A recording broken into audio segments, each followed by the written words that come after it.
grand philosophical stand for atheism. They are, you know, the old expression, dumb as F. All right. I mean, this is how bad these people are, especially the YouTube atheists. If you want to see look at Shannon Q Cheesecake. Okay, she does all of these atheist videos. Okay, she dukes herself up with her hair and her makeup and her duck puckered lips. Okay, in these still shots and broadcasts. Right. Then she gets on with me and she turns into a hysterical nut job. Well, I will agree that she, in your discussion with her, she really tried to play up the like she was being really nice or something, but you could really see through. It was a total fraud. It's all an act. Shannon Q is not a nice person. That's only a facade. That's her on-camera persona. That's what it seemed like. Okay, yeah. She showed. Listen to me. Did she show that she's a cordial person with me? I mean, she put up the act that she was, but that made it seem. No. When she got done, or when we ended the questioning about the soul vis-a-vis the brain and the body, and when I then started to question her about how even any appeal to science would be meaningful, and through the rest of the conversation, she was as obnoxious as the day is long. And then she went into total sleaze mode, trying to accuse me of some psychological Machiavellian malfeasance. Okay? She's not a nice person. Right? She's a creep. Yeah, it was pretty cringy. It was quite a cringy act. Listen, I'm not trying to brag, okay? Because I didn't even get rolling on the videotape. I barely even began to debate. But she just showed the ignoramus that she is. And I'm not trying to be mean or name call. She was an absolute train wreck.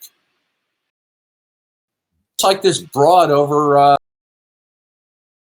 in the New York 8th. the importance of secular government. That doesn't exist, though. There's atheist government. There isn't secular government.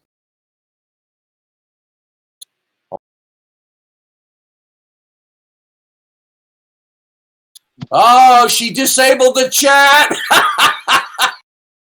Who disabled the chat? Looking hella. The atheist broad who I was challenging in the text chat. Hi guys, welcome Where? to New York City.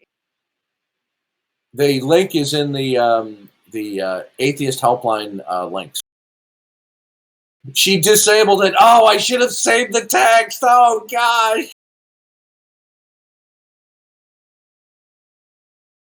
Oh, the stream might be over. What's going on? Darth was in a chat challenging an atheist, and they shut down the chat. What a dumb. Well, wait. It says chat is disabled. Well, the stream is over, so that may explain why there's no longer any chat. Maybe when the video is processed, the text chat will be there. Yeah, if you go back and you watch the VOD, the text will probably still be there for the chat. Check that. All right, it's just atheist TV. They'll be Yeah. there. They're Listen.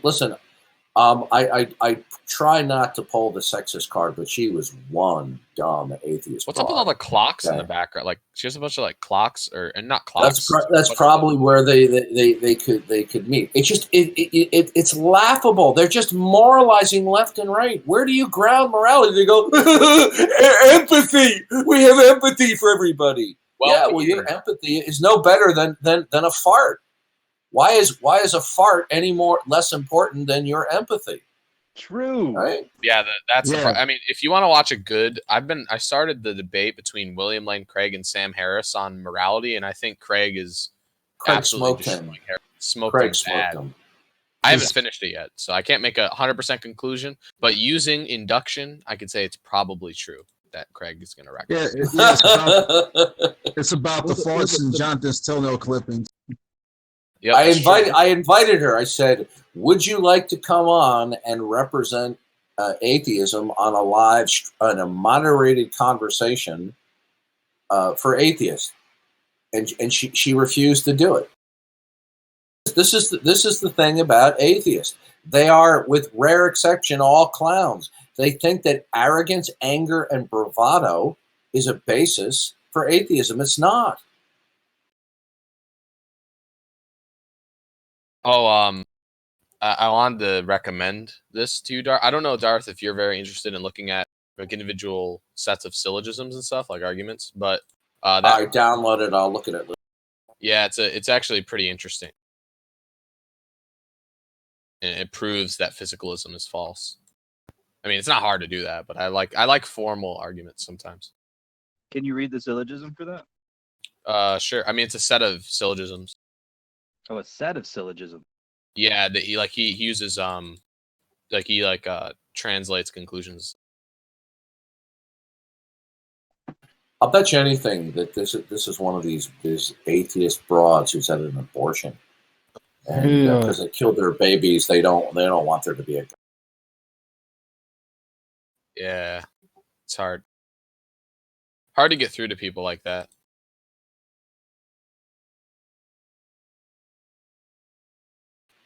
They just simply repeat the mantras of the atheist cliches. You're shifting the burden of proof. Prove you're God. All right. They are so self-brainwashed to think that they're operating from a position of neutrality. Totally brainwashed. They do not realize that their position is a positive position of no God. Right? Why do you think Shannon Q-Tip Cheesecake Duck Lips didn't really like the question when I asked her, do you assert that God is the necessary precondition for all facts? Right?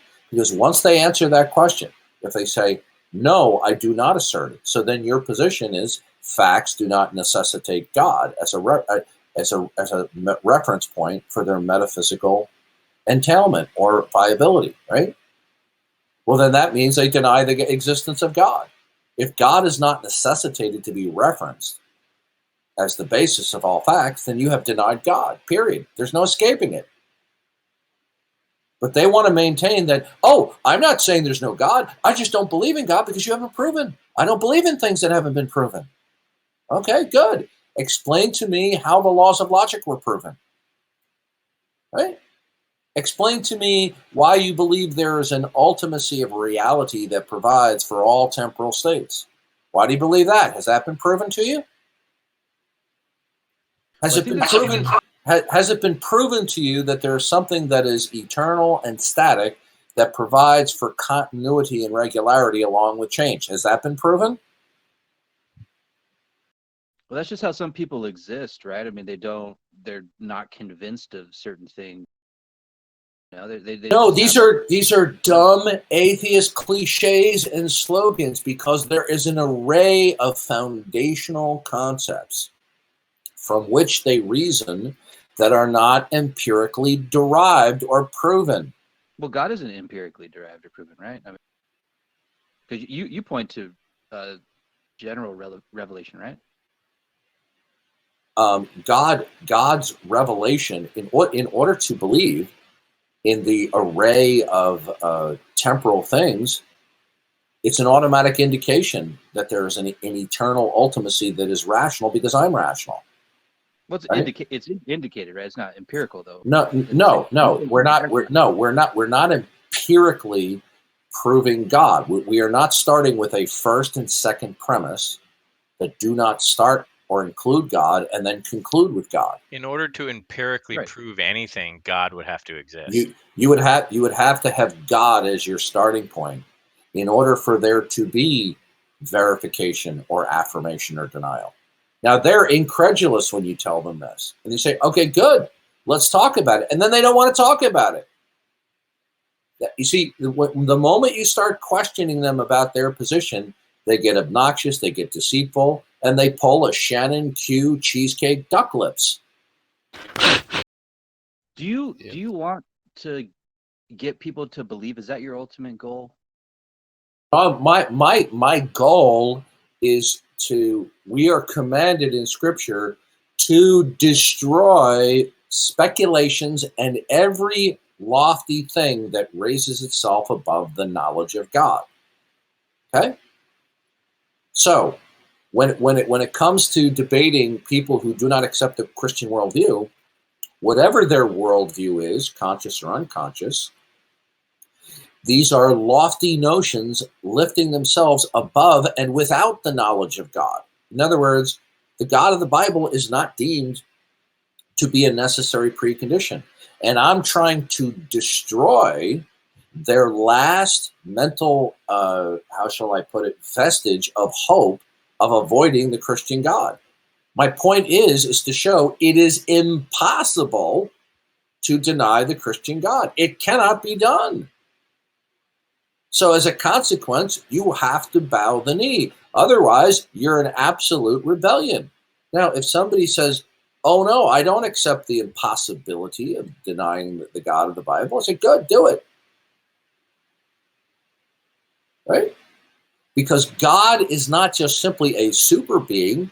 God is the ground of all existence. He is ultimate. He is absolute. He's unconditionally non-dependent. He is the origin point and the basis why there are any facts at all. Right? Now, if you lack belief in that, then whatever comes out of your mouth, you are operating from some other conceptual ultimacy that is not God. So what is it? The answer is you couldn't possibly identify and account for that because you're not God. Only God could reveal his ultimacy and his eternality through revelatory actions in natural revelation and special revelation. But if that is rejected, right? When God says his revelation is necessary and sufficient, right? And when somebody rejects that, they have no grounds whatsoever to either explicitly or implicitly establish an ultimacy. And if they have no ultimacy, then whatever propositions come out of their mouth has no grounding. And therefore, the propositions that they assert, whatever they may be, are violating their own criterion of belief, right? This dumb atheist broad in the New York City show says, oh, you didn't prove you're God. Well, guess what? You're operating from a not God worldview. Has that been proven? Right? What is the ground of all existence? Is it matter, energy, causality, and laws of nature? Has that been proven to be ultimate and eternal? Or do they just simply believe that just the reason why they're talking now and emoting and having empathy is just because stuff exists and the way things are, right? Just like Gordon Stein said, well, that's just the way things are, right? Yeah, what do you mean by like proven in evidence, right? When someone says, "Oh, you haven't proven you're God," like what do they mean by that? And what do you mean by proven? I'll tell you what they mean. Okay, I'm going to give you a full circle understanding of that. What is meant is this, okay? Is they've already decided that there is no God.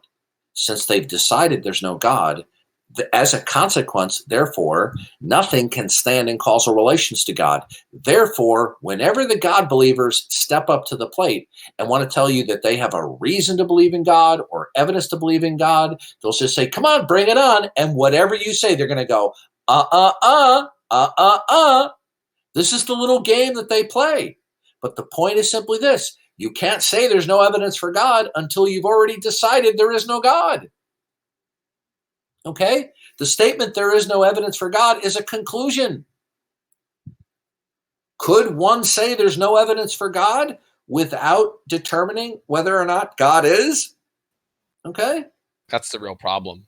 Because and if they say, oh, well, I'm not saying there's no evidence, I'm just saying nobody has presented anything. Look, that is double talk because they've already adjudicated the matter in their mind that the world around them, the sun, the moon, and the stars, and bunny rabbits and kittens do not stand in causal relations with God. They've already determined this. Okay? So hiding behind, oh, nobody has presented anything to me, that means they've already adjudicated that facts are viable and intelligible without the necessity of referencing God as the ground of all existence. Okay? Well, how did they determine that? You see, 99.9% of the times when I'm dealing with these kinds of people over the last 10 years, they have no argument for that. None whatsoever. Yep. Because when they All come they to ha- the sorry. One more thing. All they have is their little bag of atheist slogans and cliches. And that's not a joke, folks. 99% of the time when I'm dealing with atheists, okay, it's always these knee-jerk slogans over and over and over and over again, right? Now, they can accuse Christians of sloganizing too, and maybe in some cases that is true. But you see, atheists without fail say the same thing. I debated Alex Malpass 13 or 14 times. He's a PhD in philosophy and he's an atheist. It's like, Alex, how is it that there's no God? And you would have thought I was talking to a sophomore in high school. He goes, well, I just don't believe in God. I just think they're made up. I said, do you have a line of reasoning that there is no God? And he has none. Okay. Nor can any of them have it. Look, I was talking with some schmuck yesterday online. He was typing and giving mumbo jumbo philosophy nomenclature as to why there's no God. And I'm saying, how do you know what's possible? The only way that you can know what's possible is if you know what is ultimate, and that the properties and the attributes of what is ultimate demarcates what is possible and impossible. But do you know what's ultimate? Because otherwise, you can't tell me what properties God can have or can't have, right? Because God is the ultimate. All possibility and impossibility is going to be demarcated and reside in what is ultimate, okay? Yeah. I mean, if you have, in other words, when you look at the world, let's say you have somebody who has glasses that have blue lenses. Everything they're going to see is going to be blue. And so what's going to constrain in that world what's possible and impossible is going to be based on your glasses, based on your worldview. Oh, how do you account for that? Anyone in here have the Chillism server? Yeah. Okay, go in over there and invite Akil Chill Grammy to come on in here.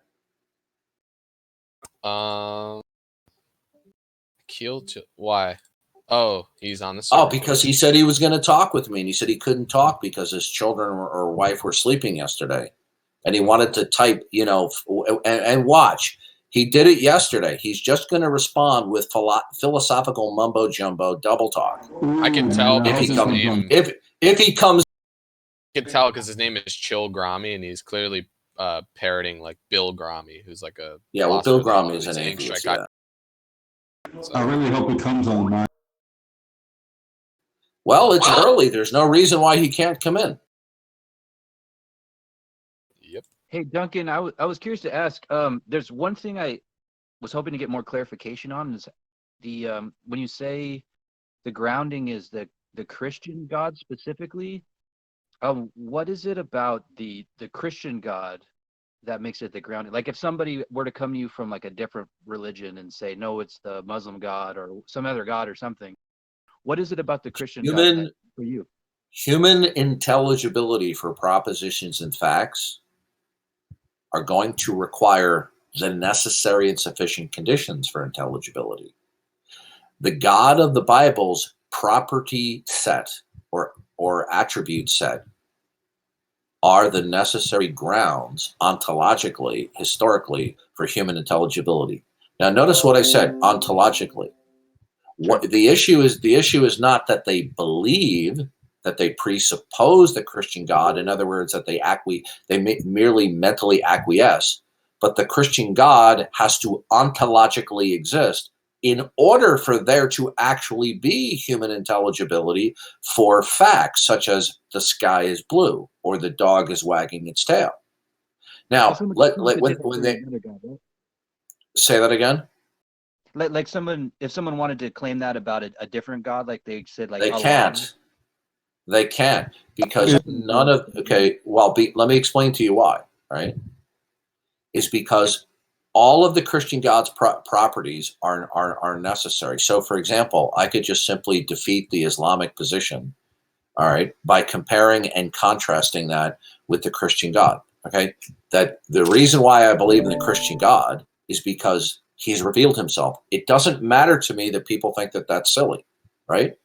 Because that's the Christian position. Now, This God has revealed that he has unity and diversity that are essential to his nature. Okay? It's an eternal and essential property that his unity and diversity have equal ultimacy, right? He is one and he is the many. He is one God, but he is triune. Now, that is reflected in creation.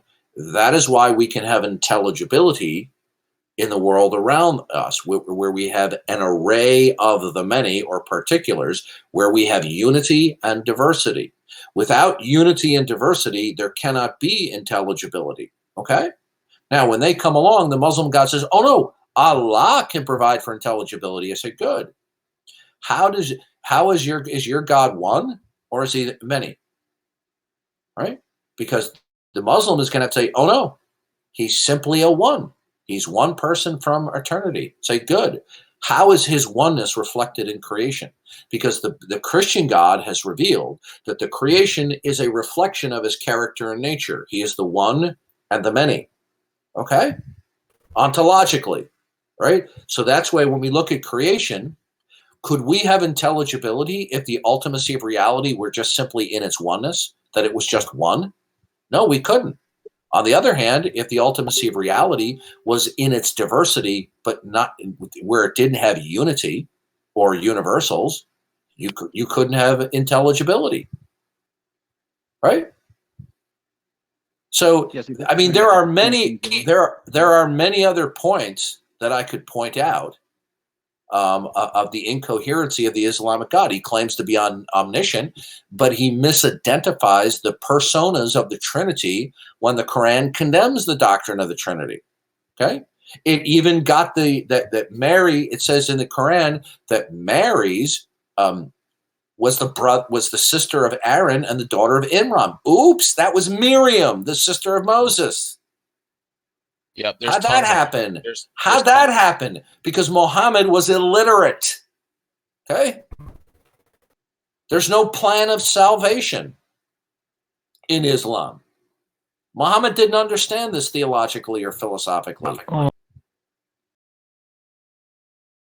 Did anyone go in and ask if Kilgrami was going to come in? Yeah, it seems like he doesn't want to come in, but Realistic Nihilist said he wants to debate you. Yeah. Yeah, that's not going to happen. Well, what he should do is he should go rip off some more food from restaurants. What?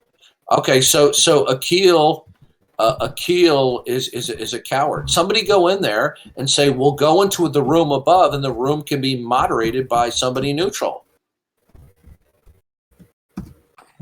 And if Realistic Nihilist says he wants to debate me again, tell him I have a special message for him. Go rip off some more restaurants. What did he do? What's the story behind that for ripping off restaurants? What's that about? He and his skanky girlfriend would go from restaurant to restaurant on any given day, and they had bragged about it on the internet, where they would place bugs in their food in order to get a free meal.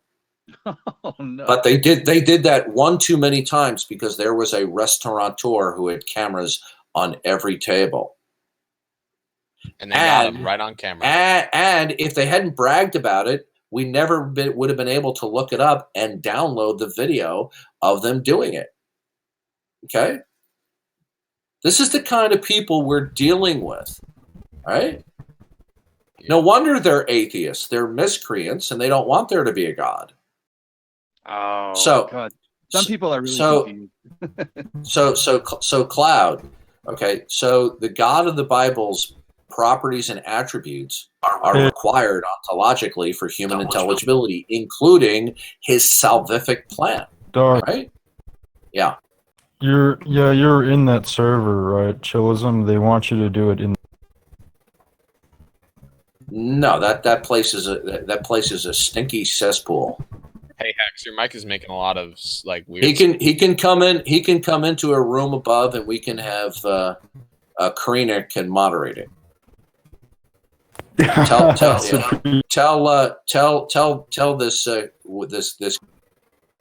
He came into the text and says, "Oh, I can't talk with you because my family's sleeping." Now he won't come in. He's full of crap. How come he was in here yesterday? I'm just listening. No, Your your robot. mic is off. Realistic Nihilist is saying that you're. Go, Yeah. buddy. Well, when somebody who engages in stalking behavior, okay, actual stalking behavior, then they're not going to get any time of day from me, okay? And bug planting. And bug planting, yeah. Ask him if he, Supreme Leader, ask him if he planted a bug in this. Supreme Leader. Okay.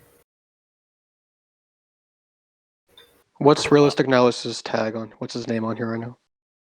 I think it's TRN. He came into my server as like Drez. I forget the name. He had like a weird. He hates me tried, for like- some reason. He tried like calling me. Imagine how desperate of a male you must be to shack up and have physical contact with GG. How desperate what must one be? He's a faggot, so. Anyway, so you guys might want to get a kick at that YouTube video over NYC Atheist. I guess when let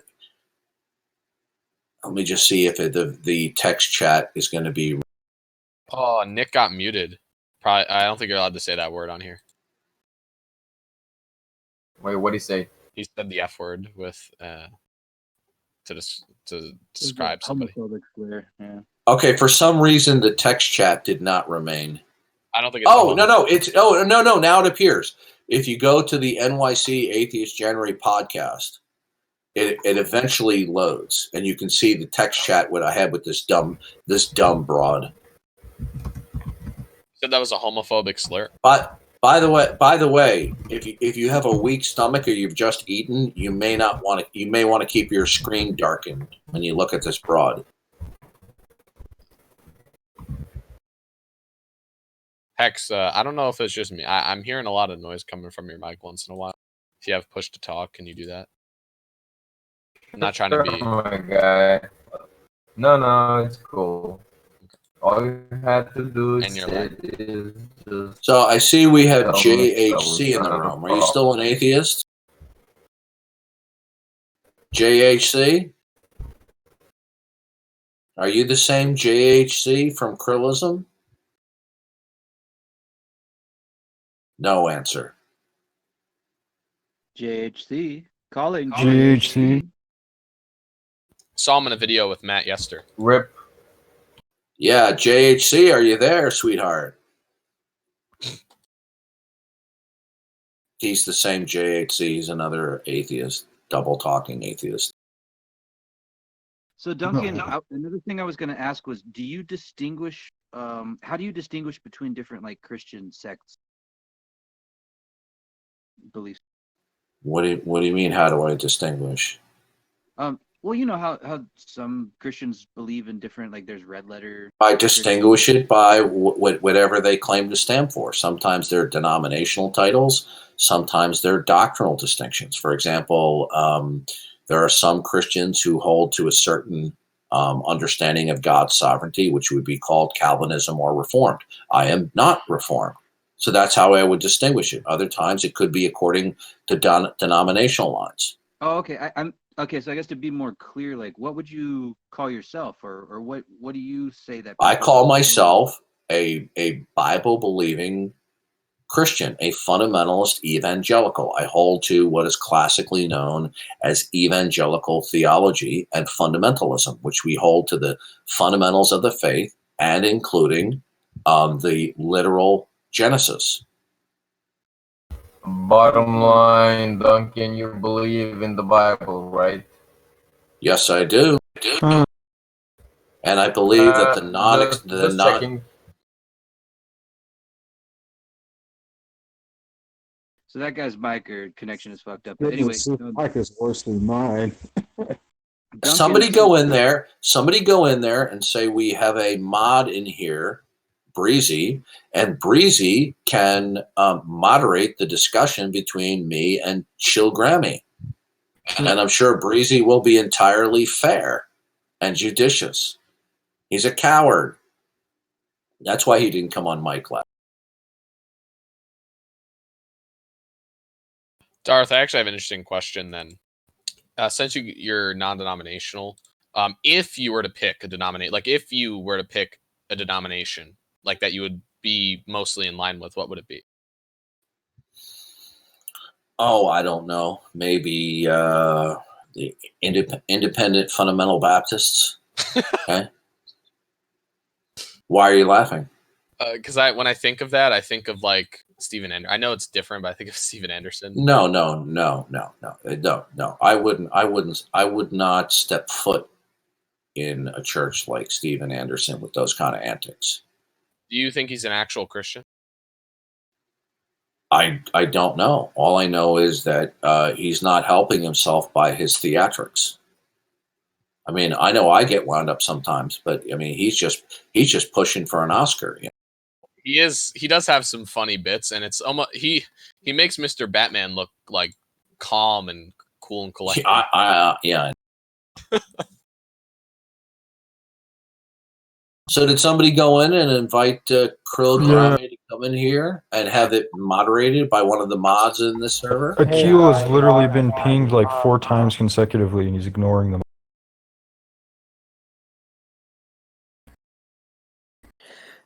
Darth JHC was saying he couldn't mic up, but someone told him that I am an atheist and I am from Krillism.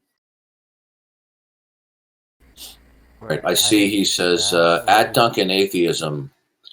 By the way, is there a way for me to find out if I'm being pinged but using sound? It should make a sound already. Darth, you might have turned it off because, like in the past, you had people who join and leave your room. All right, I'll have to check. He goes, yes, I'm an agnostic. No, that's an atheist. Okay, agnostics are atheists. We can stop fooling ourselves over that. Doesn't atheists deny the faith in God? They deny An agnostic all. doesn't think about it. Yeah, if you do not affirm that God, if you do not affirm and assert that God is the necessary prerequisite to all facts, then you deny the existence of God, whether you call yourself an atheist or an agnostic, or whatever you call yourself. Even if you're an agnostic that goes to church? First of all, one cannot be neutral about what is ultimate, because the very viability and intelligibility of facts that come out of your mouth are going to depend upon whatever you hold to be ultimate, explicitly or illicitly. So this is why when I deal with agnostics and they go, I don't know if there's a God or not, I ask them a direct question.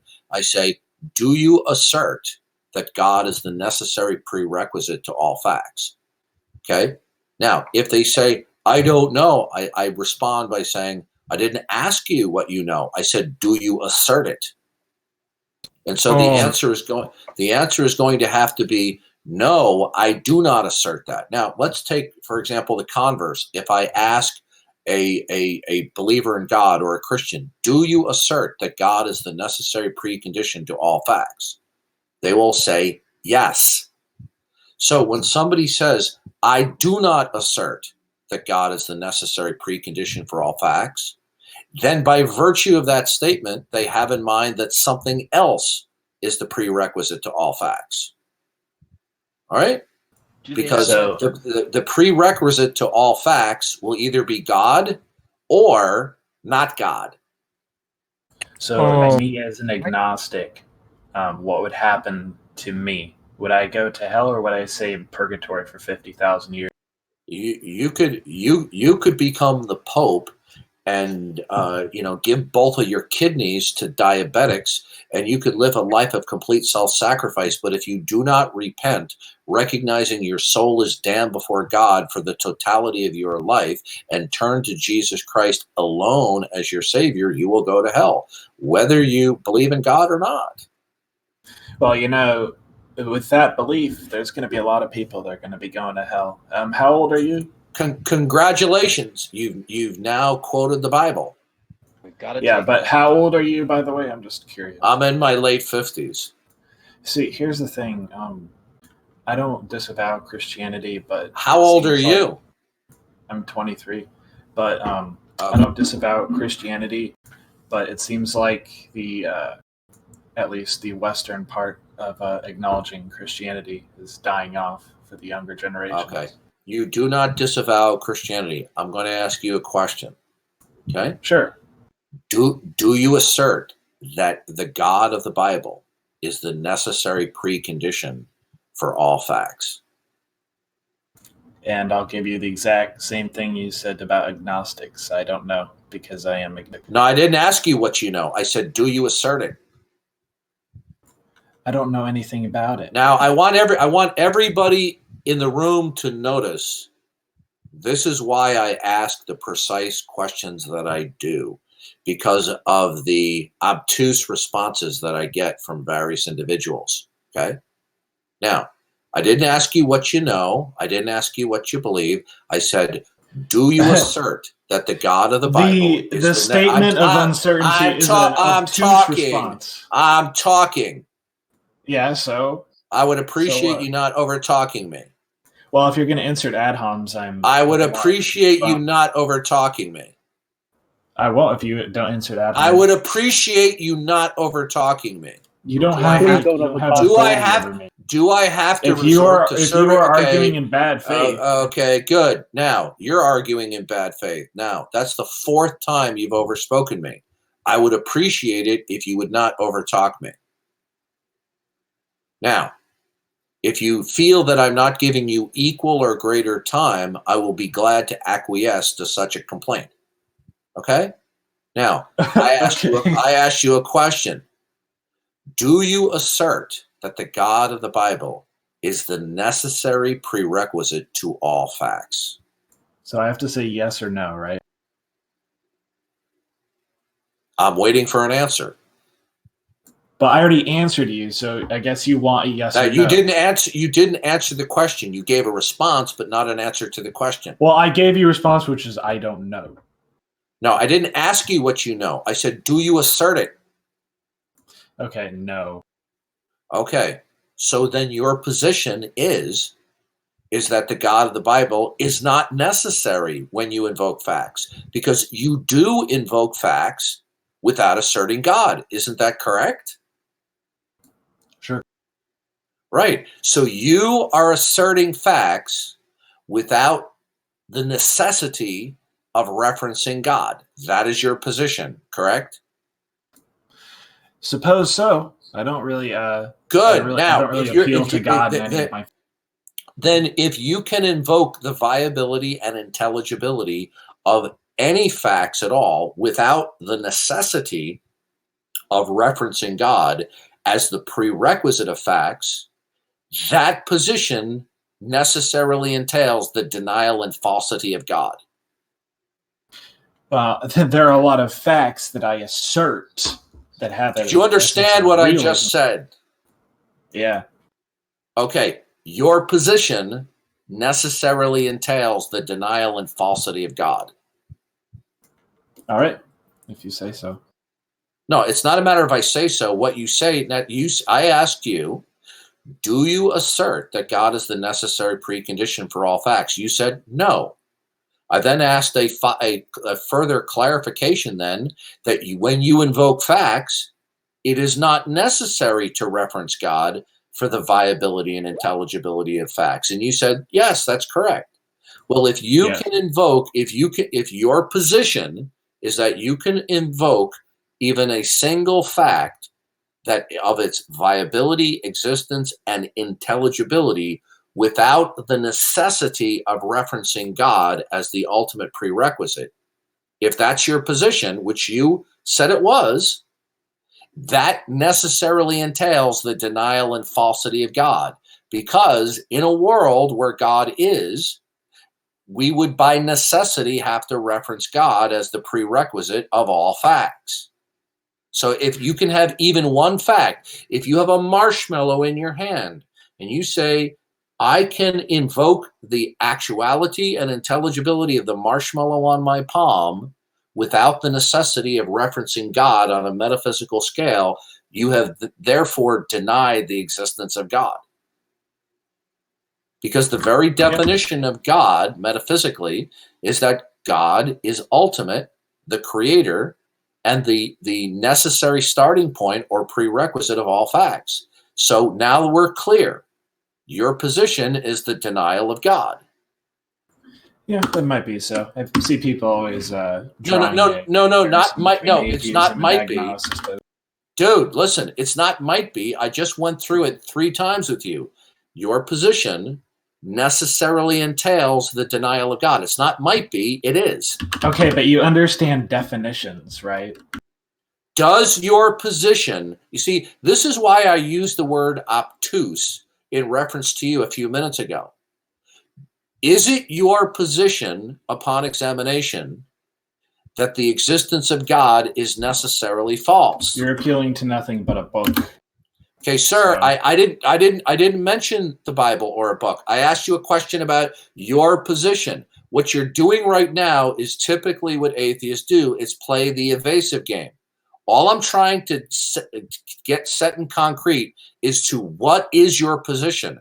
I have not even yet begun to attack your position. Your position. I've never had one to begin with. So what do you? Sir, your position entails the falsity of God. Are we clear? According to your book, yeah, I guess. No. I didn't say according to my book. See, here we go again.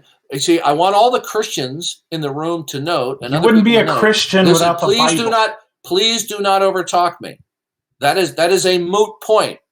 Okay? Now, what we're trying to establish right now is to what is your position and what is my position, and then we can discuss that.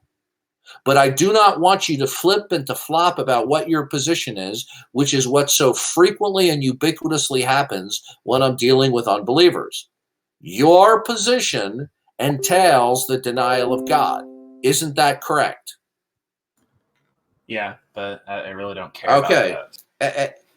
Well, it's going to be relevant because you're going to be speaking to me from that frame of reference. Well, and I'm going to be speaking from the frame of reference that the God of the Bible is the necessary precondition. So we need to lay out what each of our frame of references is before we can discuss the merits. You don't even acknowledge definitions of terms, so maybe he just doesn't care if he's rational or not. Do you care if you're rational, dude? So here's the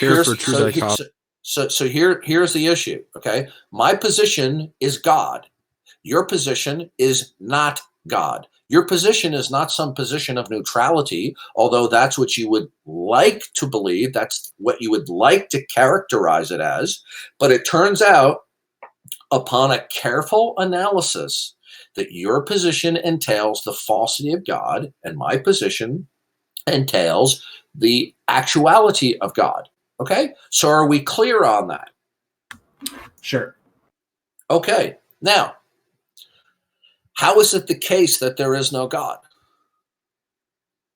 I can't answer that question, dude. Because in other words, then what you you're pinning me into a position that I've never really agreed to in the first place. What you just agreed before everyone in the room that your position entails the falsity of God.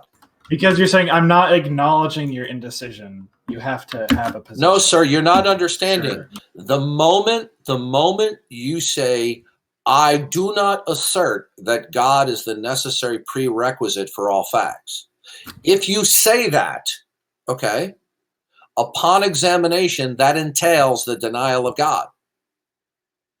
Do you understand it logically follows from you saying that you're denying the existence of God? It necessarily follows from the statement, I do not assert that God is the necessary prerequisite for facts. Okay? From that, it follows. So in this case, you're telling me that neutrality doesn't exist. That's correct. Okay. I can get down with that, sure. All right, so your position entails the falsity of God.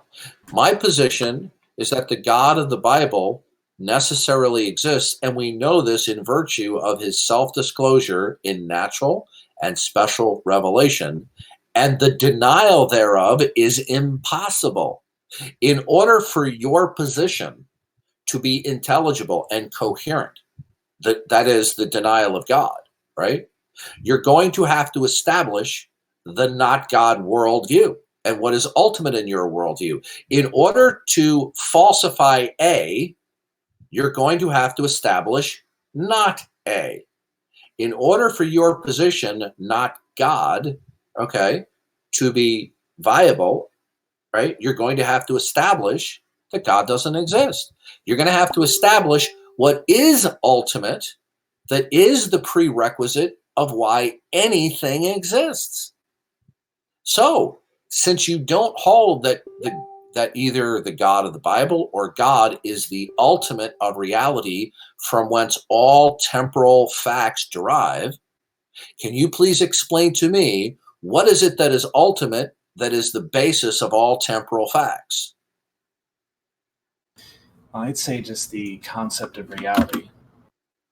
Here we go again. Bingo, folks. It never fails. Is reality an abstract object, or is it a concrete object? I don't know, I guess concrete. Okay, good. Now, what is the central property of reality?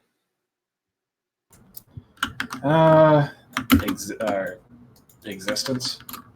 Death. Existence is not a predicate, sir. Existence is not a property.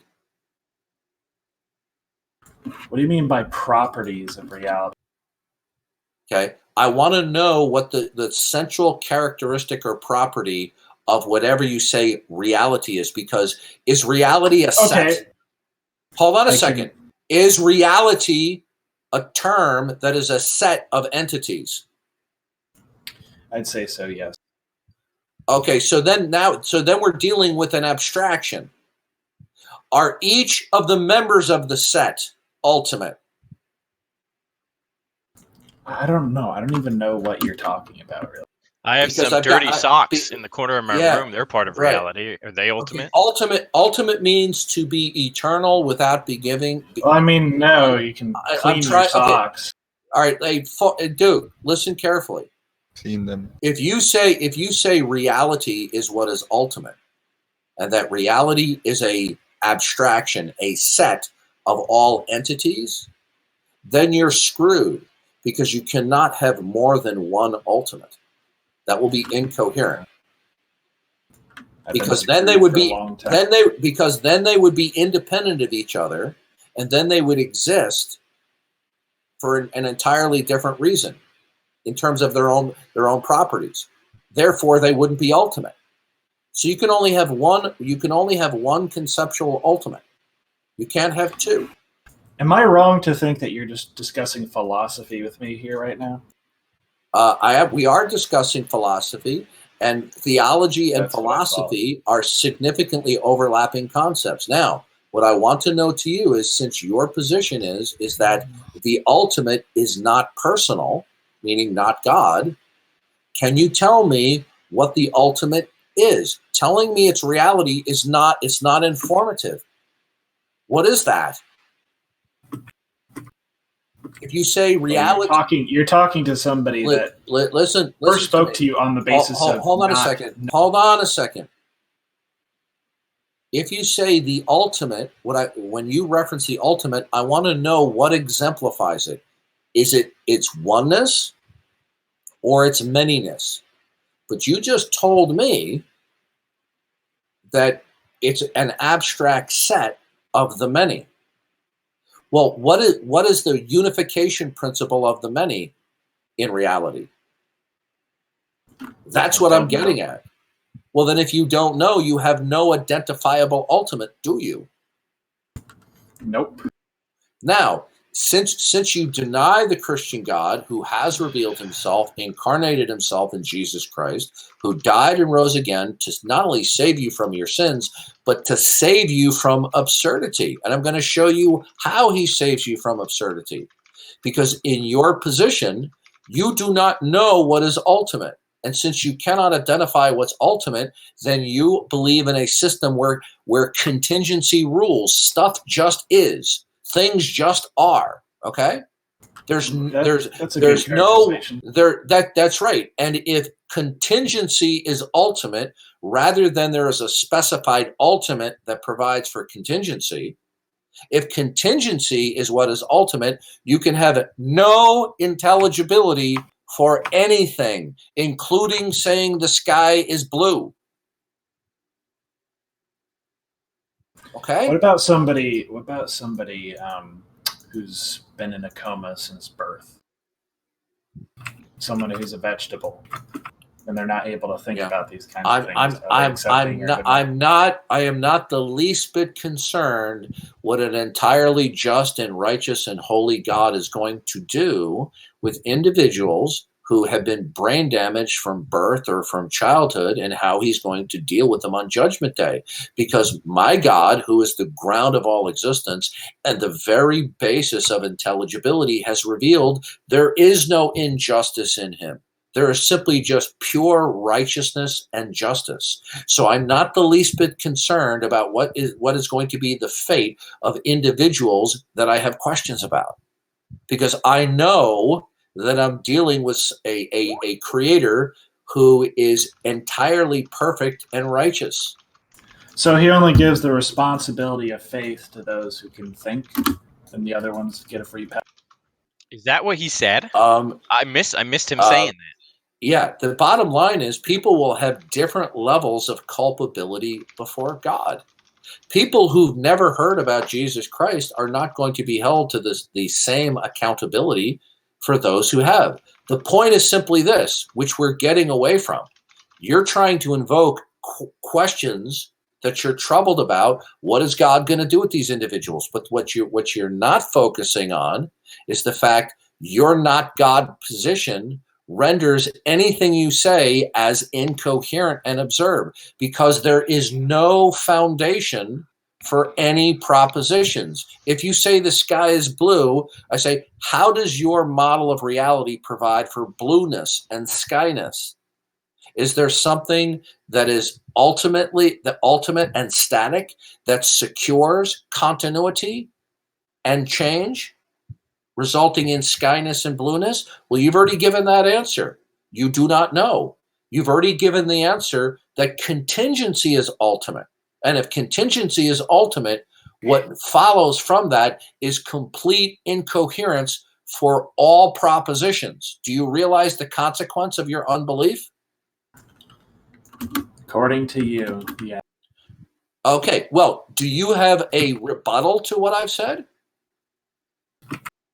Now, if you don't understand my line of reasoning here, I'll be more than happy to start I do understand your line of reasoning. Perhaps you could repeat it back. Do you have a rebuttal? Well, if you want me to repeat it back, basically you said no. That, you don't have to do it word for word. Just give us your best shot. I'm not going to give you a hard time if you don't get it perfect. Basically, it started with me mentioning people who are vegetables, and you said that God is going to make that decision on what he decides to do. No, that's not what we're discussing. I asked you to repeat what my position was. My position is the God of the Bible has revealed himself, and that he is the necessary prerequisite for all facts and intelligibility of facts. And you say, so you say. Either you accept that or you deny it. Which is it? Deny it. Okay, good. On what grounds, how does your worldview provide for logic and reason, affirmation, and denial? What is the grounds in your worldview? What is the ultimacy of your worldview that is going to demarcate and delineate what is possible and impossible? Apathy. What was that? Apathy. Okay, no, I asked you, what is it in your worldview that will provide for any possible states and demarcate what is impossible? If you say you don't know, then you won't be able to affirm or deny anything, because denial is just simply a special form of affirmation. If I deny A, I'm affirming not A. That's a false dichotomy.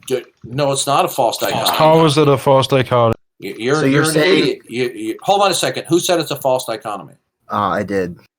Okay. Well, you don't know what you're talking about. Are you familiar with the laws of logic? Yes. Okay. Now, if I present to you A, right? How are you going to falsify A? Okay, so the problem that you're running into, right? I asked you a question. Okay, and I'm trying to answer your question. No. I don't want an analysis first. I want an answer to the question. Then you can give me your analysis. Well, my answer to your question is not going to be 2 seconds. It's going to be more than 2 seconds. I'm not asking for 2 seconds.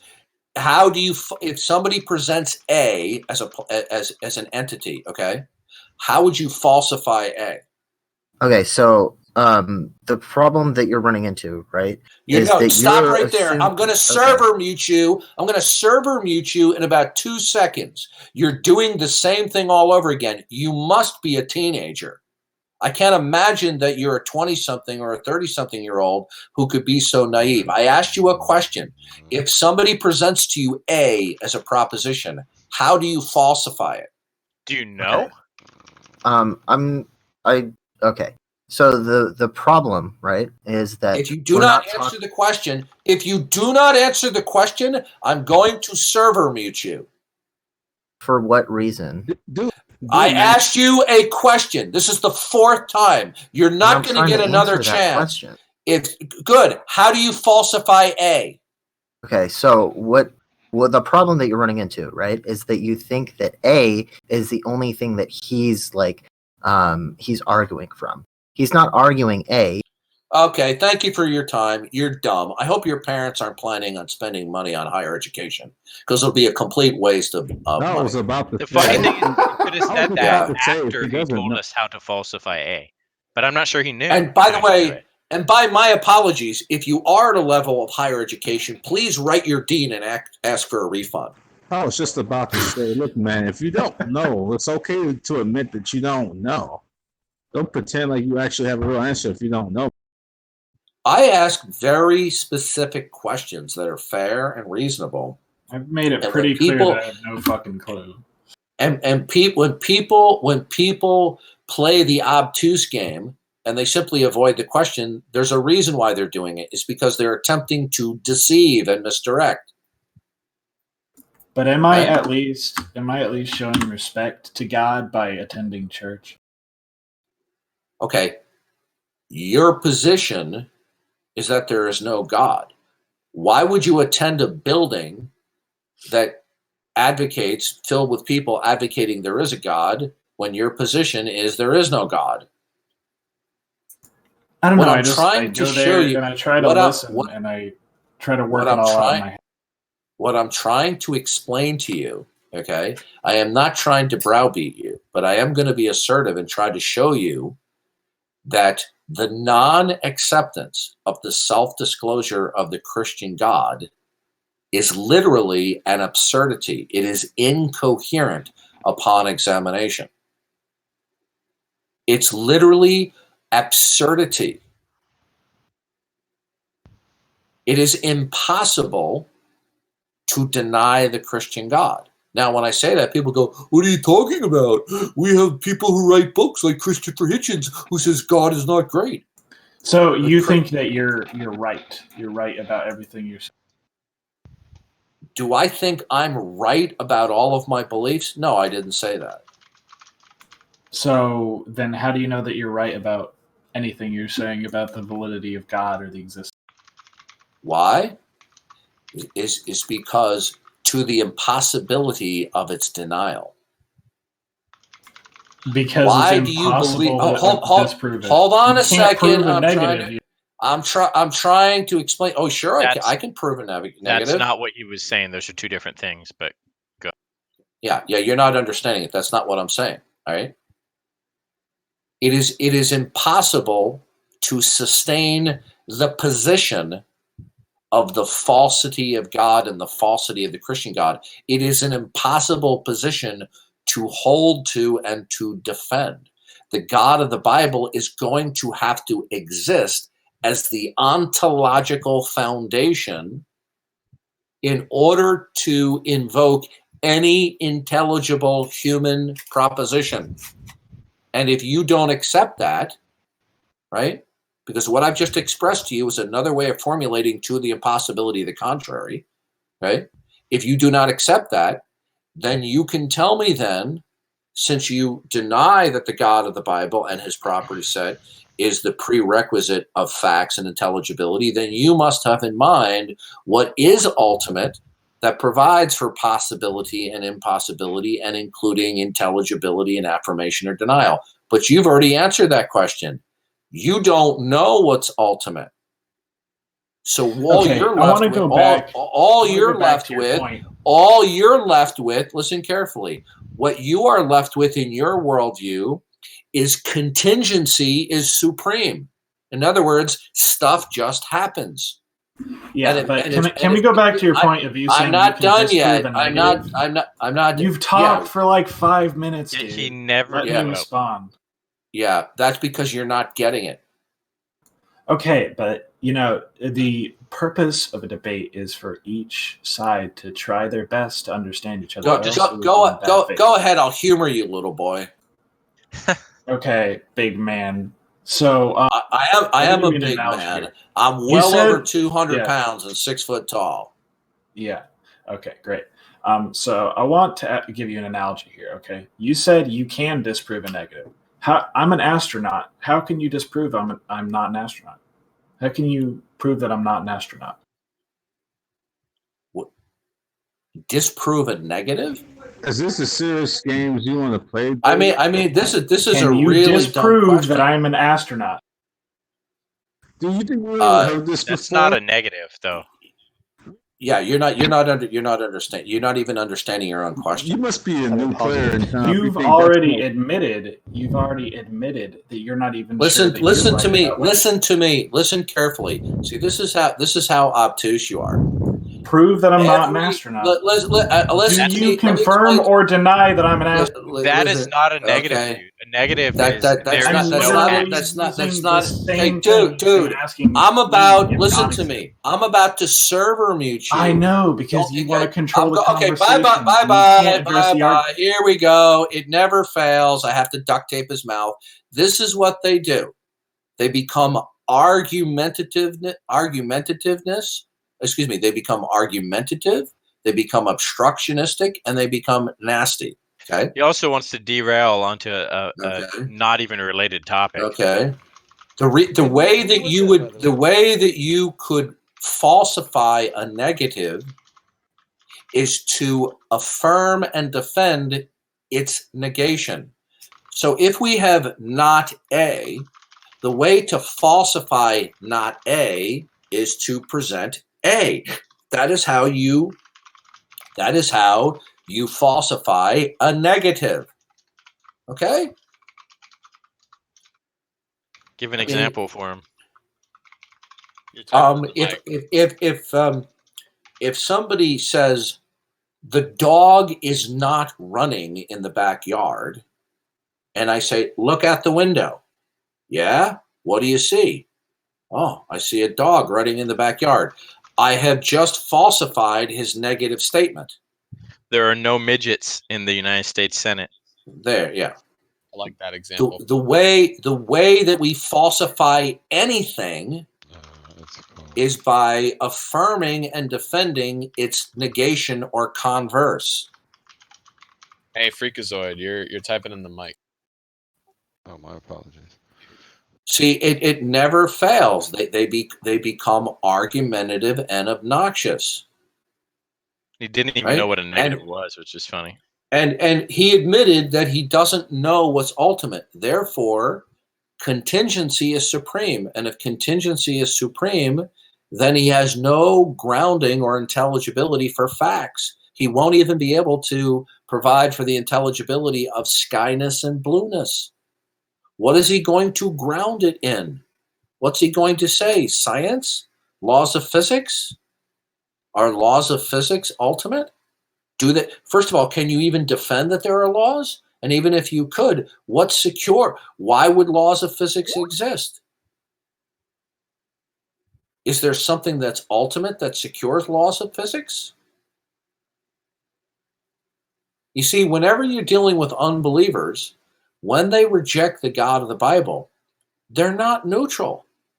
They are presupposing, either explicitly or more commonly by implication, by implicitly, some other conceptual ultimacy, right?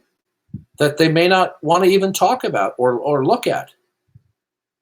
The problem is if you do not accept the God of the Bible, that he is ultimate, that he is the Alpha and the Omega, the all conditioner, and that he has revealed that self, then you will have no ultimacy to which to appeal to. And if you have no ultimacy to appeal to, then you have a chance system. Chance system, you have no intelligibility for facts. You have complete absurdity. But they don't care. They will keep on whistling past the graveyard.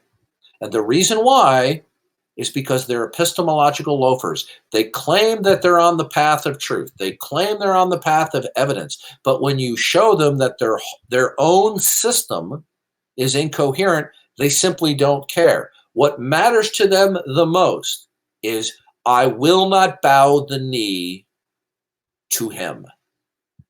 That is what motivates them. We heard Matt DeLabloviator say that on his stupid show. We heard Shannon Q. Cheesecake Duck Lips say the same things. Right? This is what is motivating these people. They do not want to worship a God because they want to retain their own personal autonomy. That's what it's all about, folks. That's why presenting evidentialism without the context of biblical transcendental reasoning is going to fail with unbelievers, because they're just going to smile at you and go, ha, ha, ha, ha, fine tuning. Ha, ha, ha, ha. We have to show them that the very denial of the Christian God's self-disclosure is itself incoherent. The floor is now open. Yeah, I guess Akil's not coming in here. Yep. He was offered to come in here and us go into a room above where it is moderated by one of the other moderators and not myself, and he still wouldn't come in. Yeah. See this, all he was posting last night was Philosophy Double Talk, right? This is a little game that they play with people. They learn certain philosophical nomenclature and intellectual sophism, and then they throw it out there, and then they giggle to themselves. Yeah, I bamboozled them. They know it's not substantive. No, they probably got it from Aimstrike. Of course, many of them do. Okay, and they don't care that it's sophistry as long as it sounds like it's sophisticated. As long as it sounds like it's sophisticated. Listen, it's called the Costanza principle. You guys ever heard of the Costanza principle? Hey. Okay. What's up, man?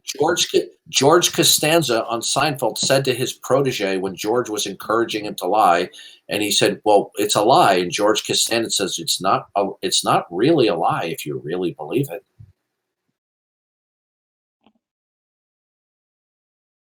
Dude, Supreme Leader, that argument is just so stupid. It's like one of the dumbest attempts to refute the absolute deity of it.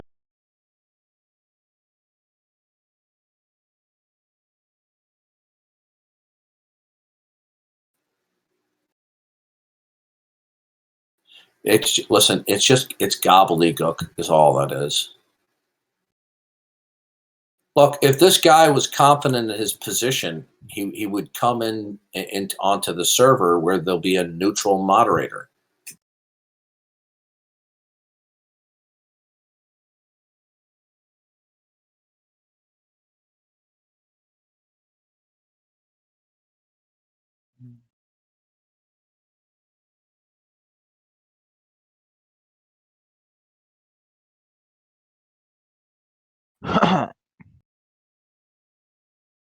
I have a question.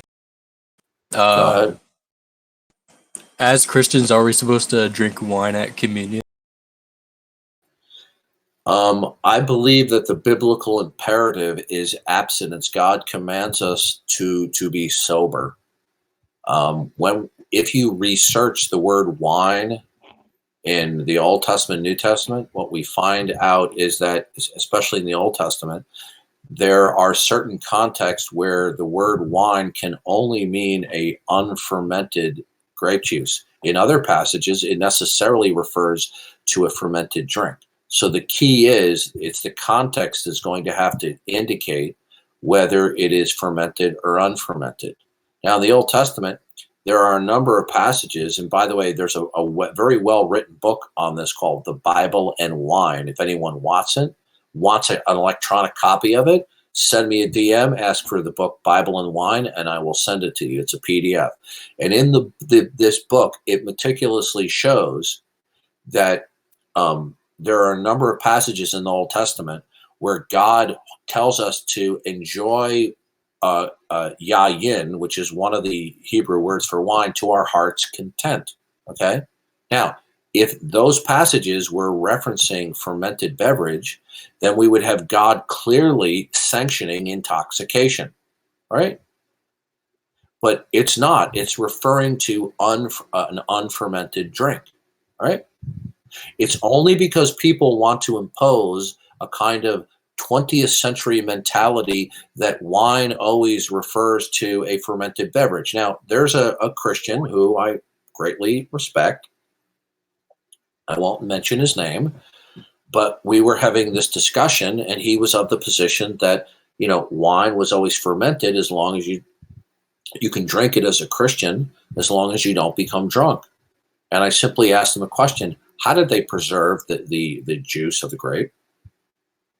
He didn't know. And people who haven't looked into it don't know. And that's critical to understanding the nature of the Greek words for wine.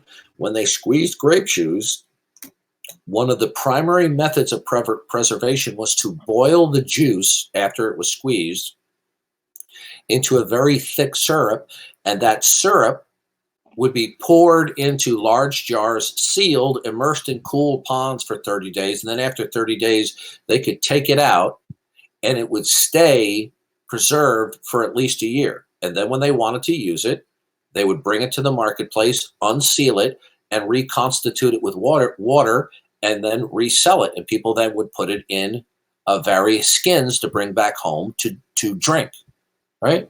Now, in order to get a fermented wine where it's not rotting and tastes like garbage, it has to be specially cared for. Grape juice that is not carefully controlled and preserved or processed will rot when it ferments. Anybody had fermented orange juice or apple cider in your refrigerator? You know how nasty that stuff is, right? So my position is that when the Bible approvingly refers to wine, it's referring to unfermented grape juice. And when it condemns it, it's referring to it as fermented drink. And intoxication, when we consume alcohol, intoxication is in various degrees and takes place long before one is able to know that you're intoxication. Medical and scientific tests have shown that one is incapable of detecting the true nature of your impairment. You can know that you're buzzed or that you're impaired, but you cannot know the level of your impairment. And in fact, there are people who walk around who have developed a tolerance to alcohol because of their chronic use on a daily basis, right? Where they don't slur their speech or are tripping, but they nonetheless are intoxicated. So I think the biblical position is, when God says, he commands us over and over again to be sober, why do we want to ingest substances that will conflict with being sober? Right? Okay, thank you. I was just wondering that recently. Okay, if you want that book, send me a DM and I will send you the PDF of the book in an hour or so. Yeah, I sent you a DM. Okay, I will definitely send it to you. Okay, thank you.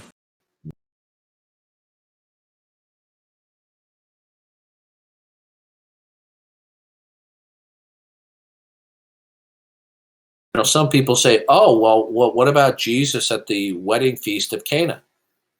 Where the steward came and says, oh, at weddings, they usually serve the good stuff first and then the crummy stuff second. But this is the good stuff. And then they impose upon it the idea of aged wines. That's not what's being talked about. If you go to a relative's house, right, let's say for a Christmas breakfast, they're going to serve you the freshest stuff first, right? Aren't your loved ones going to want to serve you fresh squeezed grape juice rather than the crappy frozen concentrate? So naturally, you want to give the freshest stuff first, and then the stuff that is of secondary quality or third grade, you're going to give when the good stuff runs out. That's what's being referred to at the wedding feast of Canaan. Then there's the issue where Jesus says we don't put new wine into old wineskins. People say, oh, that's because it ferments and the bag explodes. No, the point is simply this: is new wine or freshly squeezed grape juice was a very prized commodity in those days. And you're not going to want to take a prized commodity and put it into a rickety, old, wrinkled, dried out animal skin that is prone to cracking, where it's going to break and leak all over the floor. It could be analogousy to buying a nice expensive vase and putting it in a cheap ass thin paper bag where it can break and fall to the ground and crash, right? But people want to use those kind of passages. Doesn't wine get better when it gets older? Well, so they say, but that's not the issue. Okay. That is what at the wedding feast, right? At the wedding feast, listen to me. Because they brought out the you must. I just addressed that. No, but I feel like you got it backwards.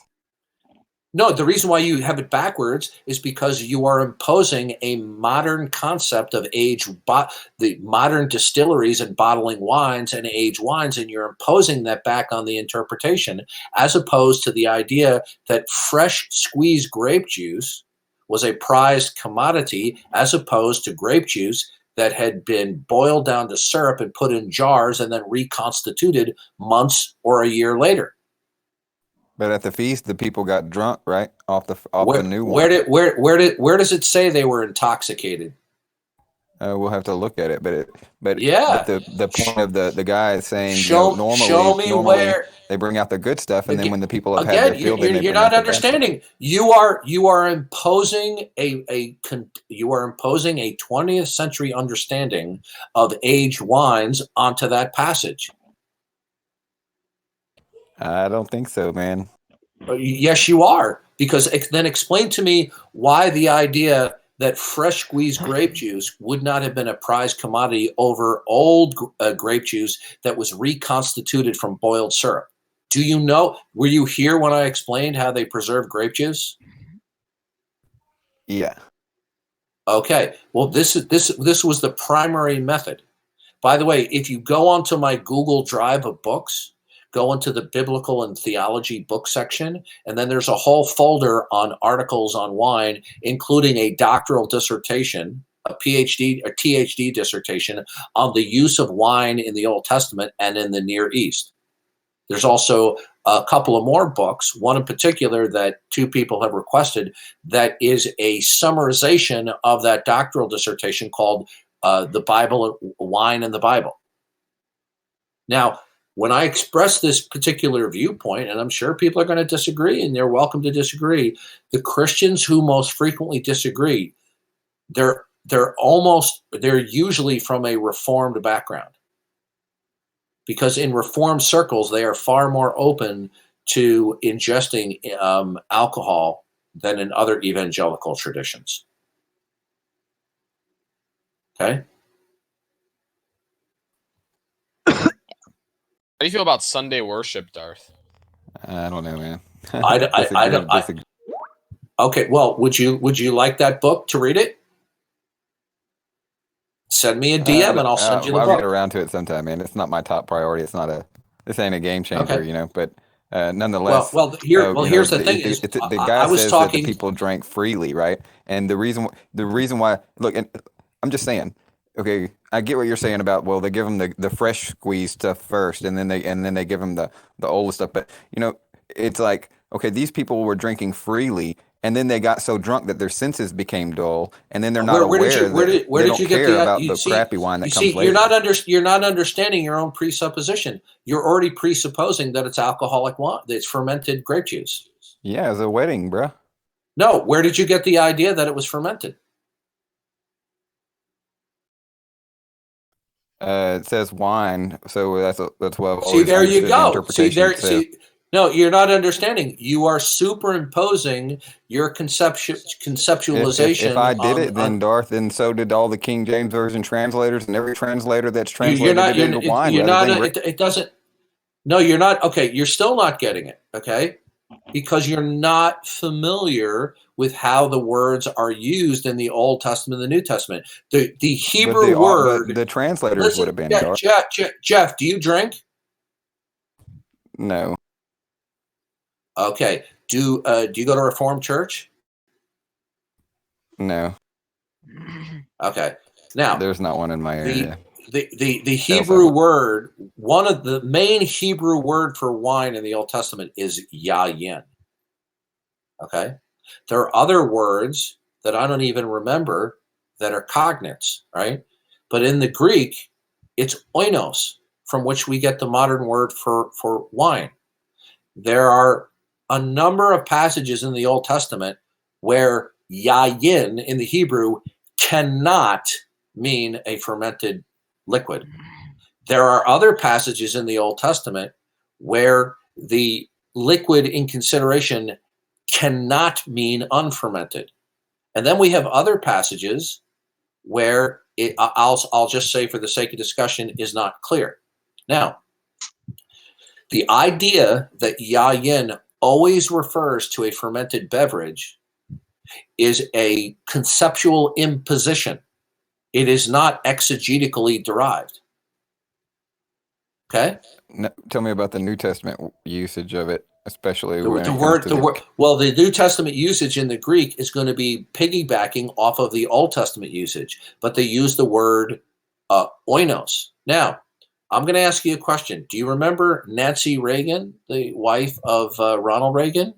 During his presidency, she had a campaign. Do you know what that campaign was? No. The name of the campaign was Just Say No to Drugs. Oh, yeah. Now, the pharmaceutical companies were outraged with her and protested her. Do you think that they were right? No. That by the way, that's a joke. They didn't protest her. Everybody understands certain terminology contextually, so that when Nancy Reagan said no to drugs, she wasn't talking about taking prescription drugs. She's talking about the illicit use of drugs. Okay? For example, if I were to say so-and-so is a drug dealer, right, or a drug distributor, depending on the context, you will automatically adopt that this is an illicit activity. Depending on other context, you will use that to refer to a pharmaceutical company, or for that matter, a pharmacist do you know what we used to call pharmacists all the time? We used to call them druggists. They don't call them druggists anymore because of the stigma of the word drug. Now, what is my point in mentioning this? Is that many times the use of words are contextual. If we come to the Bible with a preconceived idea that the wine in question always entailed a fermented beverage, then we have an unwarranted bias. What exegetical support do you have that yayin and oinos must always mean that it's fermented? Well, now, I'm not talking about the Old Testament. I'm talking about the New Testament at the wedding feast. And look, all the translators translated wine. It's wine on every translation. Wine. You're still not getting it. Wow, Jeff, I'm just dumbfounded that you're not getting it. You conceive that the word wine necessarily and only entails a fermented liquid. Where did you get that from exegetically? Well, I think that's what wine means, man. Otherwise, it's here to say grape juice. Where did you? Okay, wow, Jeff, man, you're really taking stupid. You're really taking stupid pills. Okay. No, I don't think so, man. I'm sorry, I just don't see it. I just don't see it as grape juice. You're not. Okay. Wow. I'm shocked that you're not getting this. I really am. Not that you're disagreeing with. No, I'm not shocked that you're disagreeing with me, but that you're not getting this. Okay. Grape juice. Okay. Is it the unfermented grape juice hundreds of years ago was referred to as wine. It is only in our contemporary situation that we distinguish the liquid, okay? If it is unfermented in our contemporary 20th and 21st century, we refer to unfermented wine with some exceptions as grape juice. And grape juice, that's what I'm saying. What you are doing is you are imposing an anachronism. Do you know what an anachronism is? Refresh me. It's something that's out of place in history. You are imposing a semantic conceptualization back into the semantics in the Old and New Testament. Okay? Well, I'm not really messing with the Old Testament here. I'm just talking about the New Testament. Now, you're still not. Okay, so we've got modern English translations like the ESV and the NASB. It doesn't. Listen to me. It doesn't matter because wine can either be. But Jeff, in my community, okay, there are several stores that sell liquor. There's one store in particular. I could go in. Not that I shop there because I don't drink. I can go in there tomorrow and I can say, listen. I want to buy a wine that is non-alcoholic. What do you recommend? Do you think they're not going to have that in stock? You can go onto the internet now. They sell bottled wine. There are a number of manufacturers and distributors that sell non-alcoholic wine, and it's called wine. Okay. They should just call it grape juice. Oh, so now what you're doing is you're imposing your wants and desires over the word. The fact that it's translated, the mistake. You see, your way of thinking is the same way that Jehovah's Witnesses think. All right. You are superimposing a conceptualization that you cannot have exegetically. So, for example, when the Jehovah's Witnesses say, well, you believe Jesus is eternal, but it says in the Bible that he's the firstborn of all creation. It says that he is the beginning of the creation of God. What do you say to that? See, I'm employing the same conceptual framework that you are doing, just like the Jehovah's Witnesses do. It says Jesus is the beginning of the creation of God. Well, how can you be the beginning of the creation if you're eternal? Well, guess what?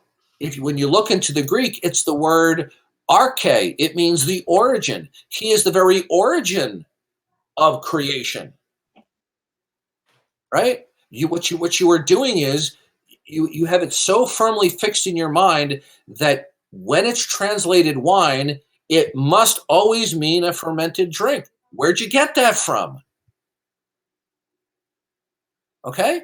Now, send me a DM. I have other people. I can see they've sent me messages. Send me a DM. I'm going to send you a short book that is a condensed version of a doctoral dissertation called The Use of Wine in the Old Testament, written by Robert Teachout. How many Christians do you know that they're aware of that there are certain passages in the Old Testament where the word wine cannot mean fermented, and it uses the word yayin. And in other passages where the same Hebrew word yayin is used, it cannot mean unfermented because of the context. Yeah, but I'm talking about Greek here. It doesn't matter. The Greek is capitalizing on the Old Testament history. The Greek word, where did you get the idea that oinos always refers to a fermented beverage? Can it refer at times to a fermented beverage? Yes. But does it necessitate that it always refers to a fermented beverage? Because that's your position. Okay?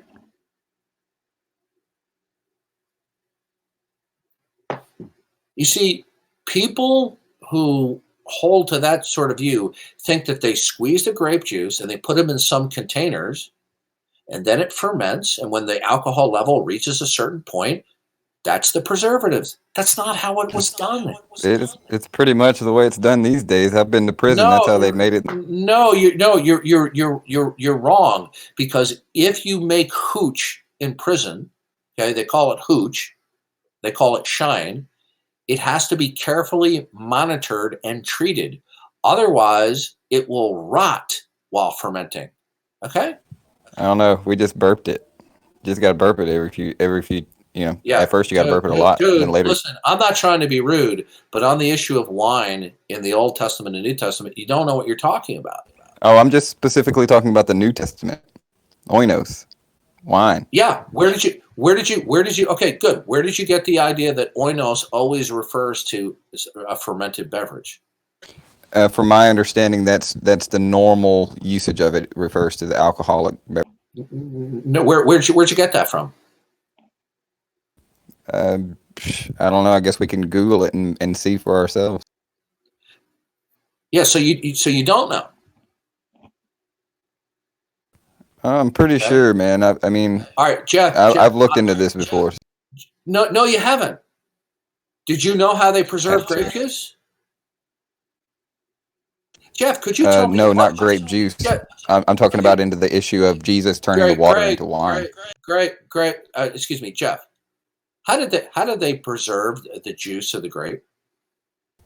I'm not interested in how they preserve the juice of the grape. Okay, see. Now you're being deceitful and evasive. No, man. I'm interested in what did Jesus turn the water into wine? You're not understanding, because if you don't understand that, you might be committing an anachronism, imposing a concept from the future onto the past that wasn't there.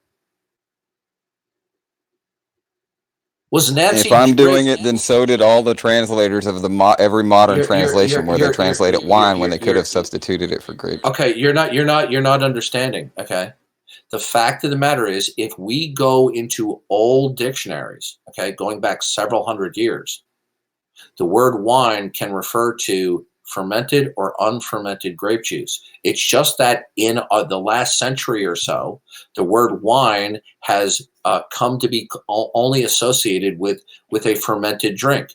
Look, you're not going to be talking this way after you read either the doctoral dissertation or the book on wine in the Bible, because he meticulously goes through the use of the Greek and the Hebrew words and the historical context. Well, challenge accepted. I'll send you the DM. You can send me the PDF, and we can have this discussion later. Yeah, and you can. Yeah, I will send it to you. Fair deal. I'll take that. Now, Darth, I don't disagree with you on this because I've read the book. But what I will ask is, why do you think for so long there's been so many people ignorant of this theology? Yet we got basic fundamental theology that's clear and laid out, but somehow they missed the whole wine issue. What do you mean? What do they mean? Missed it? Bible-believing Christians for a long period of time have opposed the consumption of alcoholic juice squeezed from grapes when they call it wine. Okay. Well, so you're telling me it's only within like the last 100 years or so that it started to become more acceptable? No, fundamentalist Christians have generally opposed the consumption of alcoholic beverages. Look, for example, let me ask you a question. Somebody said to me, "You don't drink alcohol?" I go, "No." They go, "You don't even drink beer?" I said, "Yeah, I drink beer." They go, "Well, you're a hypocrite. You're drinking beer." I go, "How am I a hypocrite?" They go, "Duh, beer has alcohol." I say, "Well, the last time I checked, root beer does not have any alcohol in it." No, what I'm saying is I've virtually root beer. Listen to me. Beer from antiquity is any brewed beverage. You can brew a beverage without it fermenting. You can also brew beverages, and if you apply certain practices and techniques to it, if one so desires, to inculcate it fermenting for the purposes of turning it into an intoxicating beverage. But beer is simply a brewed beverage. Now, in Western culture, or even in the world today, when you say the word beer, it's generally considered to be an alcoholic beverage. But root beer, or as it was originally made, and for that matter, birch beer, these were originally brewed beverages, and they're non-alcoholic. That's why they were referred to as soft drinks. Okay? Well, I mean, that's not my concern so much. What my main concern is, if you look at certain biblical doctrines like the Trinity and things in the Old and the New Covenant, those seem to be pretty clear in mainstream Christianity. What I'm asking is, why does it seem like there's virtually no acknowledgement of the books that you talked about with Robert Teachout of the context of wine in that regard? If one carefully goes through the Bible, starting with the Old Testament, what we will see is that there are certain passages where the Hebrew word yayin is wine, where the context demands that it is unfermented. There are other passages where it cannot mean an unfermented beverage. So we have instances where yayin conclusively means unfermented, and passages where it conclusively means fermented. So the question is, how do we tell the difference in other situations? Well, we have to look at the context.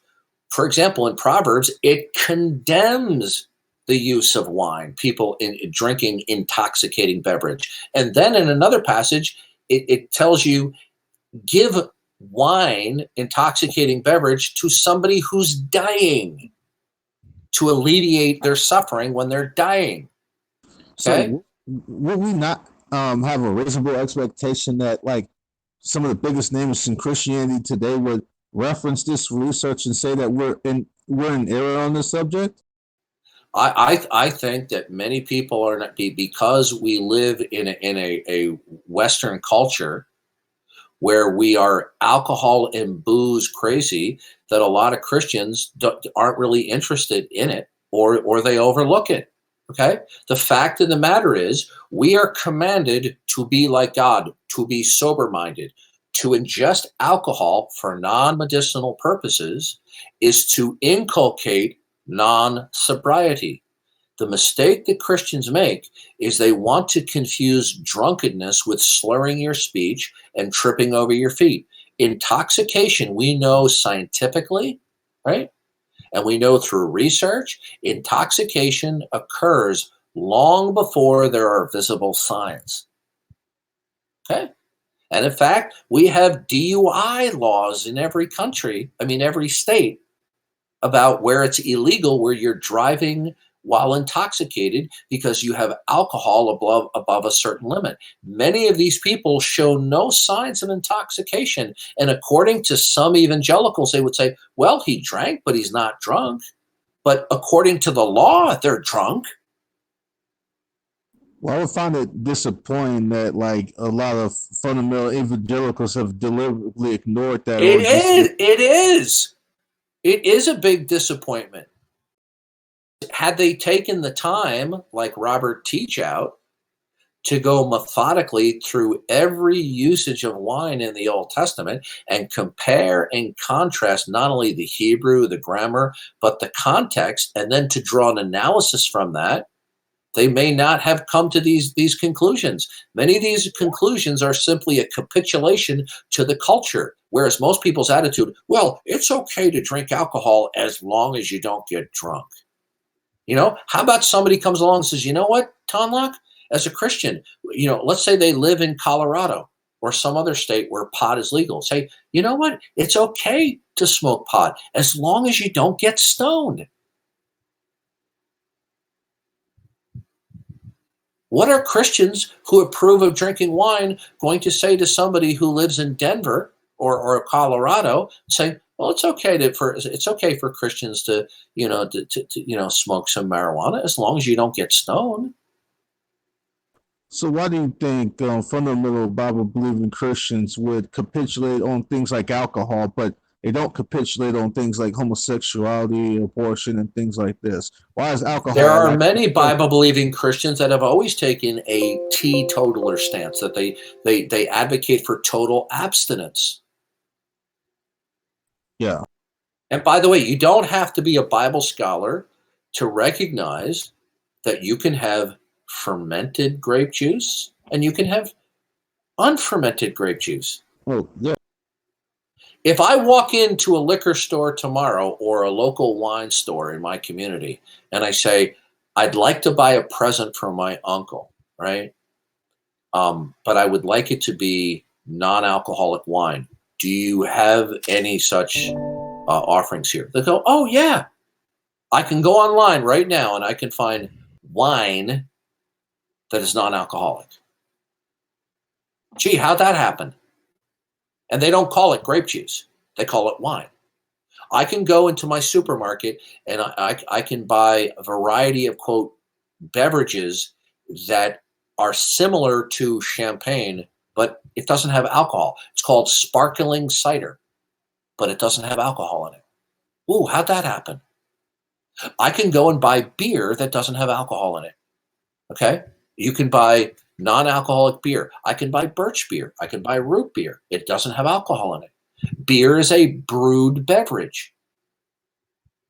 Okay? Now, sometimes the brewing process, or in case of Western civilization and beyond, they purposely brew beverages with the intent and the purpose of producing fermentation. Why? And you see, Jeff R. brought up the issue about hooch or shine in prisons. They will take stuff like orange juice or apples or potatoes to make hooch, and you have to process it in a certain way so that it ferments without rotting. Okay? People have this idea that if you just take grape juice, you stick it in a bottle and you seal it, it will become wine. This is simply not true. Okay? It has to be processed in a certain way, and then it's sealed.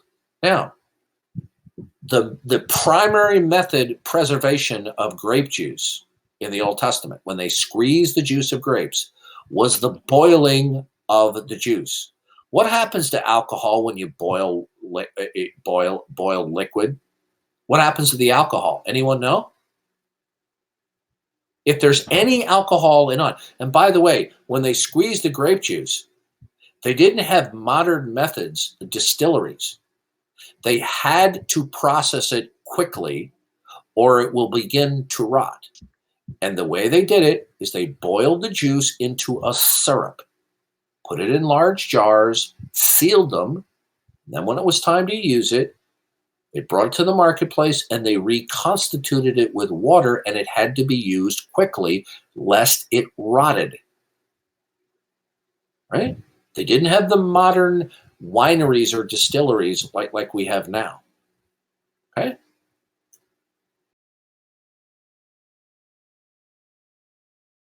Nobody can dispute. Beer is simply a brewed beverage. But that brewed beverage, if it's treated in a certain way, fermentation can be inculcated for the purpose of it being alcoholic.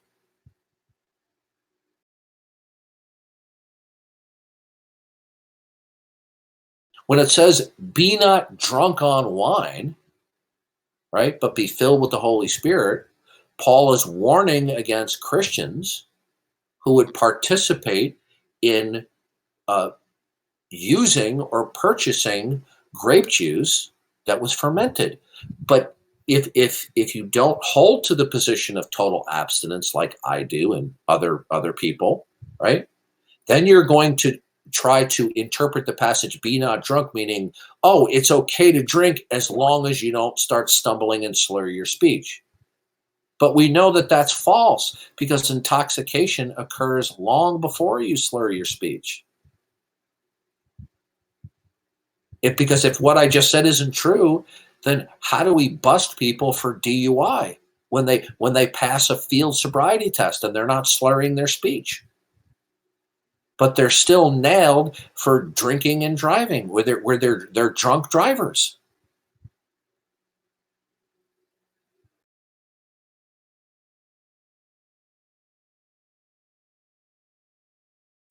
I think the biggest problem here is we live in a world which is so alcohol crazy that Christians have lost their sensitivity to the biblical imperative.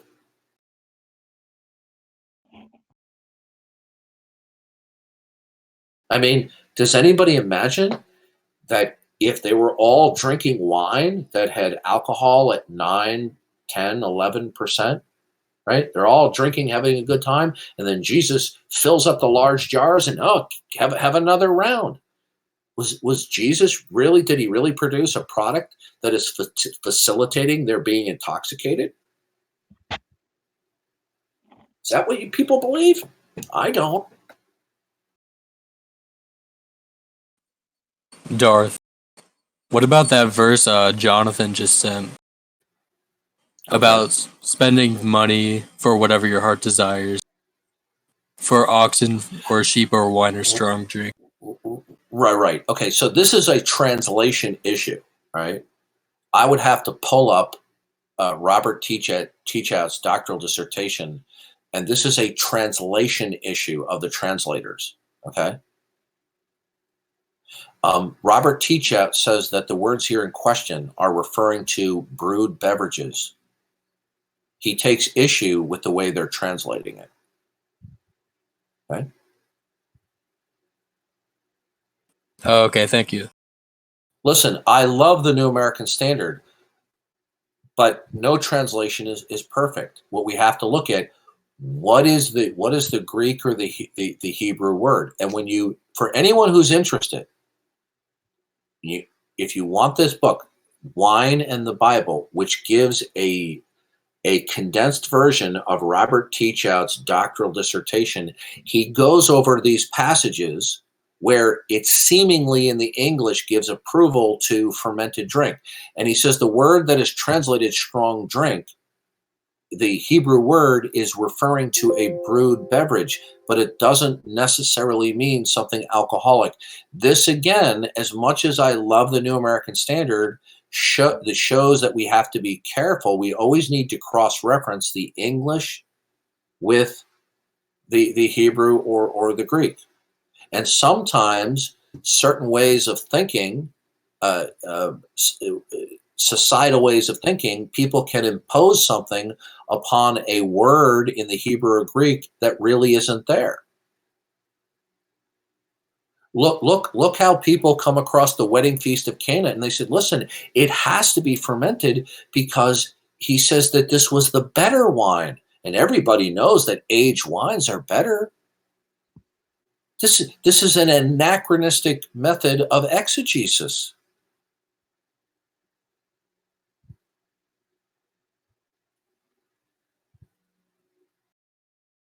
How about this? How about I talk about, well, say, is your God responsible for evil, as the atheists say? You say, no, he's not responsible for evil. So, well, it says in Isaiah that your God creates evil, right? Anybody remember that passage in Isaiah? Yeah, but the word for evil, that's right. That's the word right. For evil is calamity, like natural disaster. disaster. That's right. But the point is, we can even use the King James and point out that the evil here is referring to what we call not moral evil, but what we call natural evil. Okay, disasters, calamities. But Christians will not say, oh, well, the translation says, I, the Lord, create evil. Right? It says right there, it creates evil. That settles it, right? So just because translators translate a word strong drink, okay, did they translate it correctly? Was there 20th century bias showing there? What's the Hebrew word? What does it mean? Let's look at the lexicons. How was it used in the culture back then?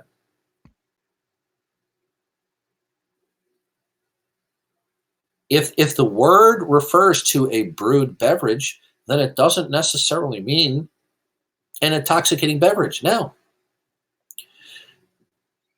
do you know that in those times they didn't have modern distilleries?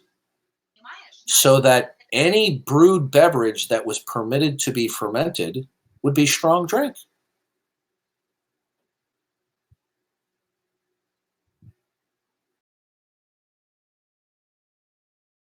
If we follow the principle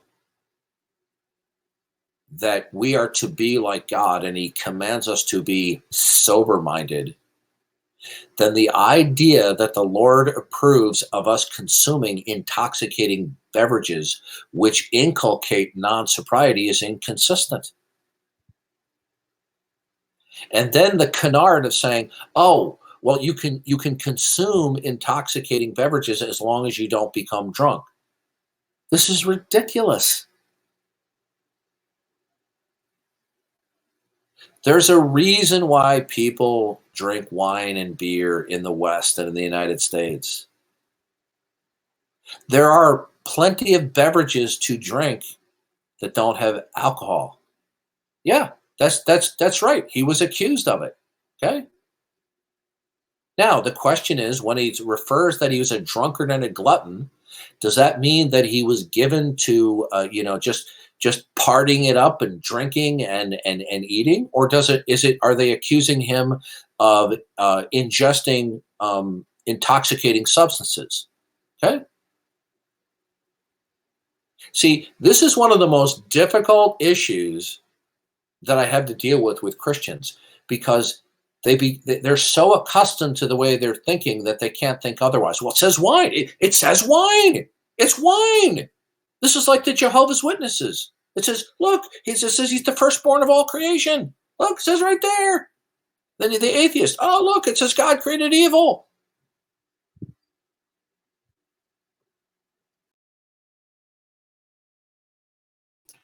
You see, people are not keeping in mind the perspicuity of Scripture, right?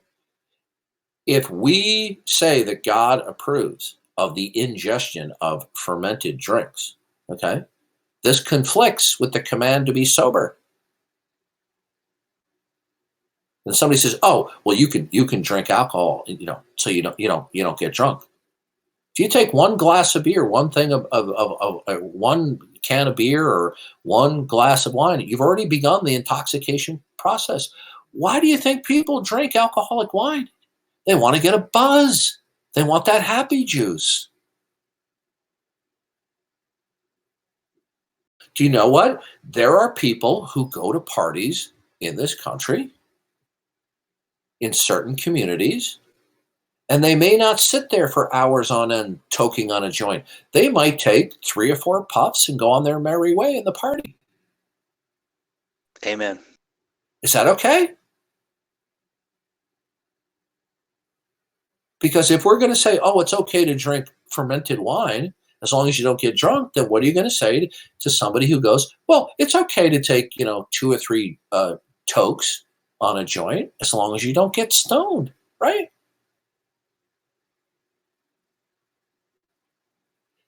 And then we could have them quote Genesis, where God says, I have given you every herb-bearing tree and plant for you. And bastardize that passage as the potheads do.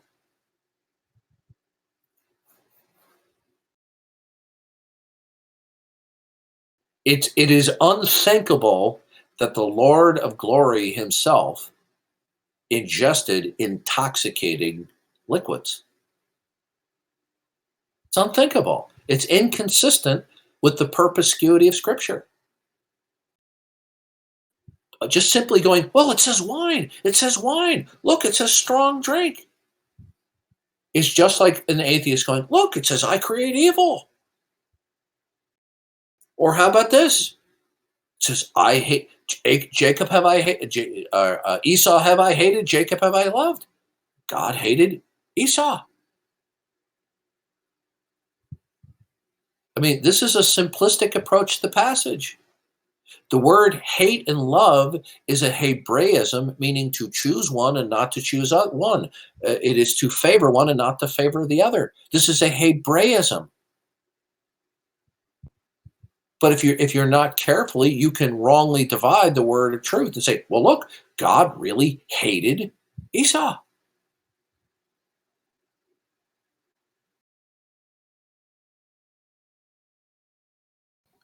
Darth, not to switch the topic, but yeah, please do, because I don't think anyone wants to continue listening to me ranting. Yeah, it doesn't make us not Christian for disagreeing on this, but no, I don't. That's not my position. No, I know it's not.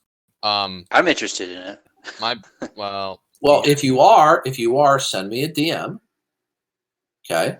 Okay. And I will send you the PDF book, Wine in the Bible. Now, there's only one caveat, all right? The gentleman who wrote the book, he is deceased. He's a former Seventh-day Adventist.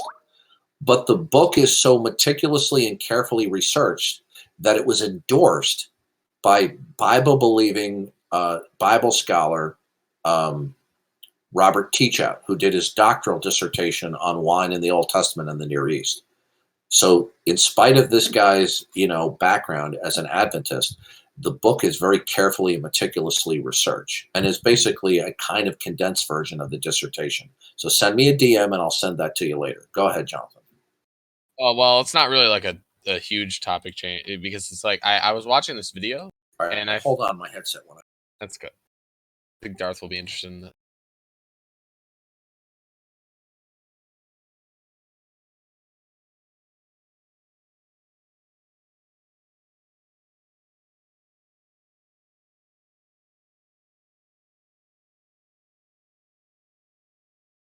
All right, go ahead. I'm just glad I got to argue with Duncan and didn't get muted.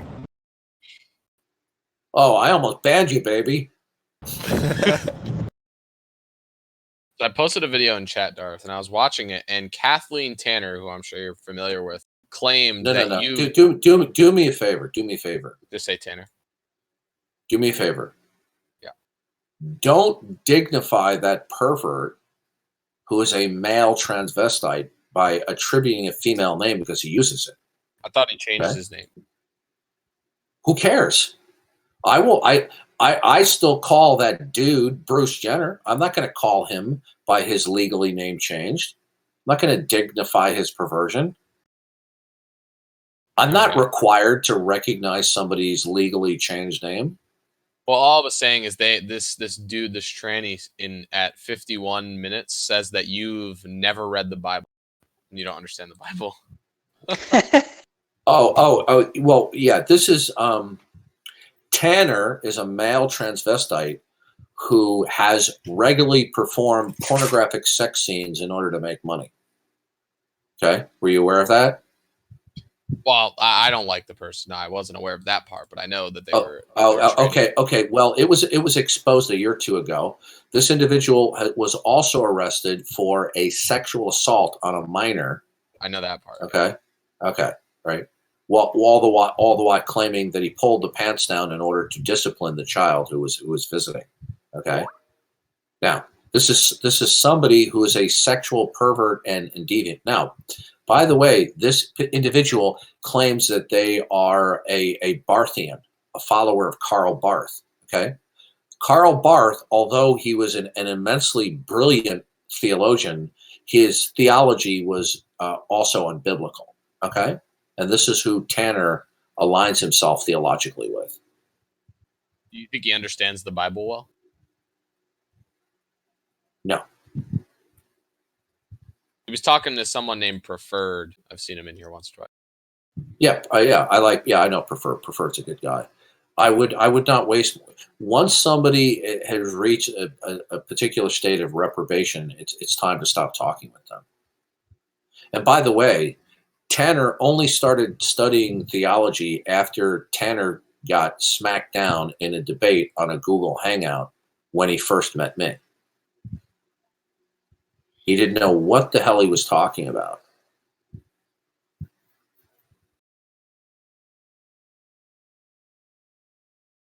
He's also a troll. Okay.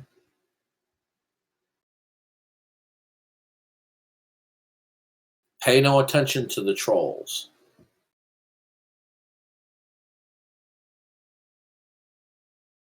Also, I know you were talking about doing that thing where you'll play a video and go over it in the voice chat.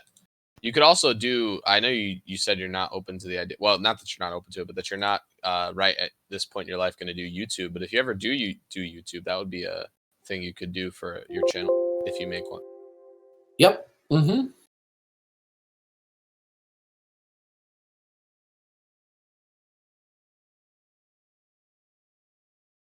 All right, Nextar, your copy is uploading.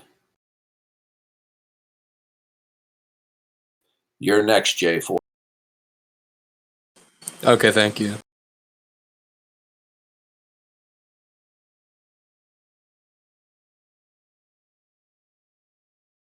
You know they gave Agnostic One his own room on politics? Oh my gosh. I'm not kidding you either. That's insane.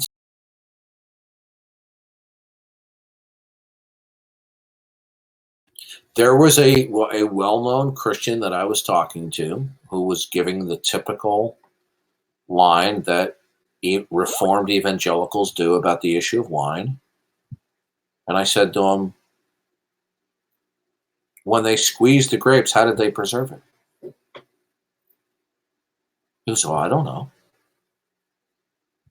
Well, if you don't know, then that might be an indication that you could be misconstruing what the nature of Yah, Yin, or Oinos is.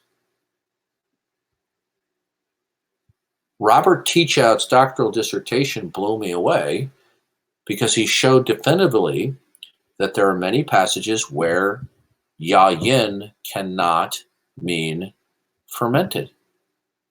It can't mean that at all. There are other passages where it clearly has to mean it. And there's other passages where it's ambiguous. So Teachout's point, and he wrote a book called Total Abstinence, a Biblical Imperative. You can find it on YouTube. It has a purple cover. He said, how do we reconcile that the Old Testament wholeheartedly approves of the consumption to our heart's content of Yah, Yin, but also condemns the use of Yah, Yin? We cannot distinguish between the two by just saying, oh, we can drink it to our heart's content just as long as we don't get drunk. That doesn't make any sense at all. That's incoherent. The way that this is resolved is that unfermented Yah, Yin, we can drink it to our heart's content. Okay? You better not drink too much liquid anyway, because you'll get kidney failure. But that God condemns Yah, Yin. Now, so for example, can you imagine a parent telling the child, when you go to junior high and high school, there are going to be kids tempting you to take drugs. Don't take drugs. What if the kid says, but you just gave me drugs from the doctor? You go, oh, well, that's a prescription. Yeah, well, it's a drug, right? And we have words like in all languages, including English, we have words and phrases that the meaning of which is solely determined by the contextual usage, right?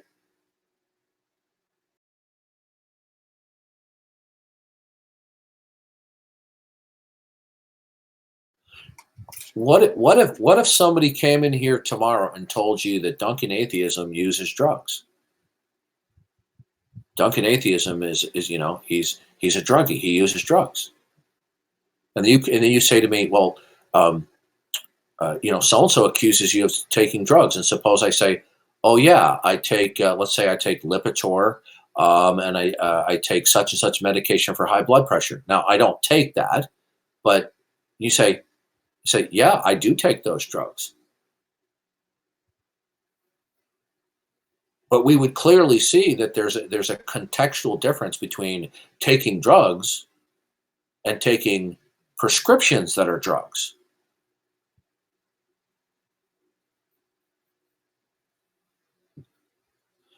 I'm a caffeine addict? No, not quite. I don't even have coffee every day. I have it about 4 or 5 times a week. and no more than 2 cups.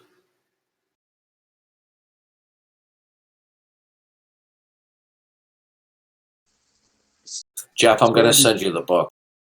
So what do you think about smoking? Yes. I think that you have to be a moron to know that inhaling smoke is bad for your body.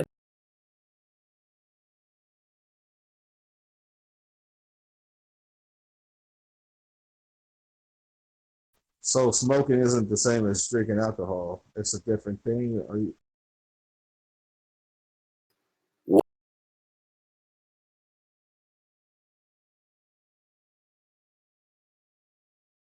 I can't hear you. Oh, he left the room.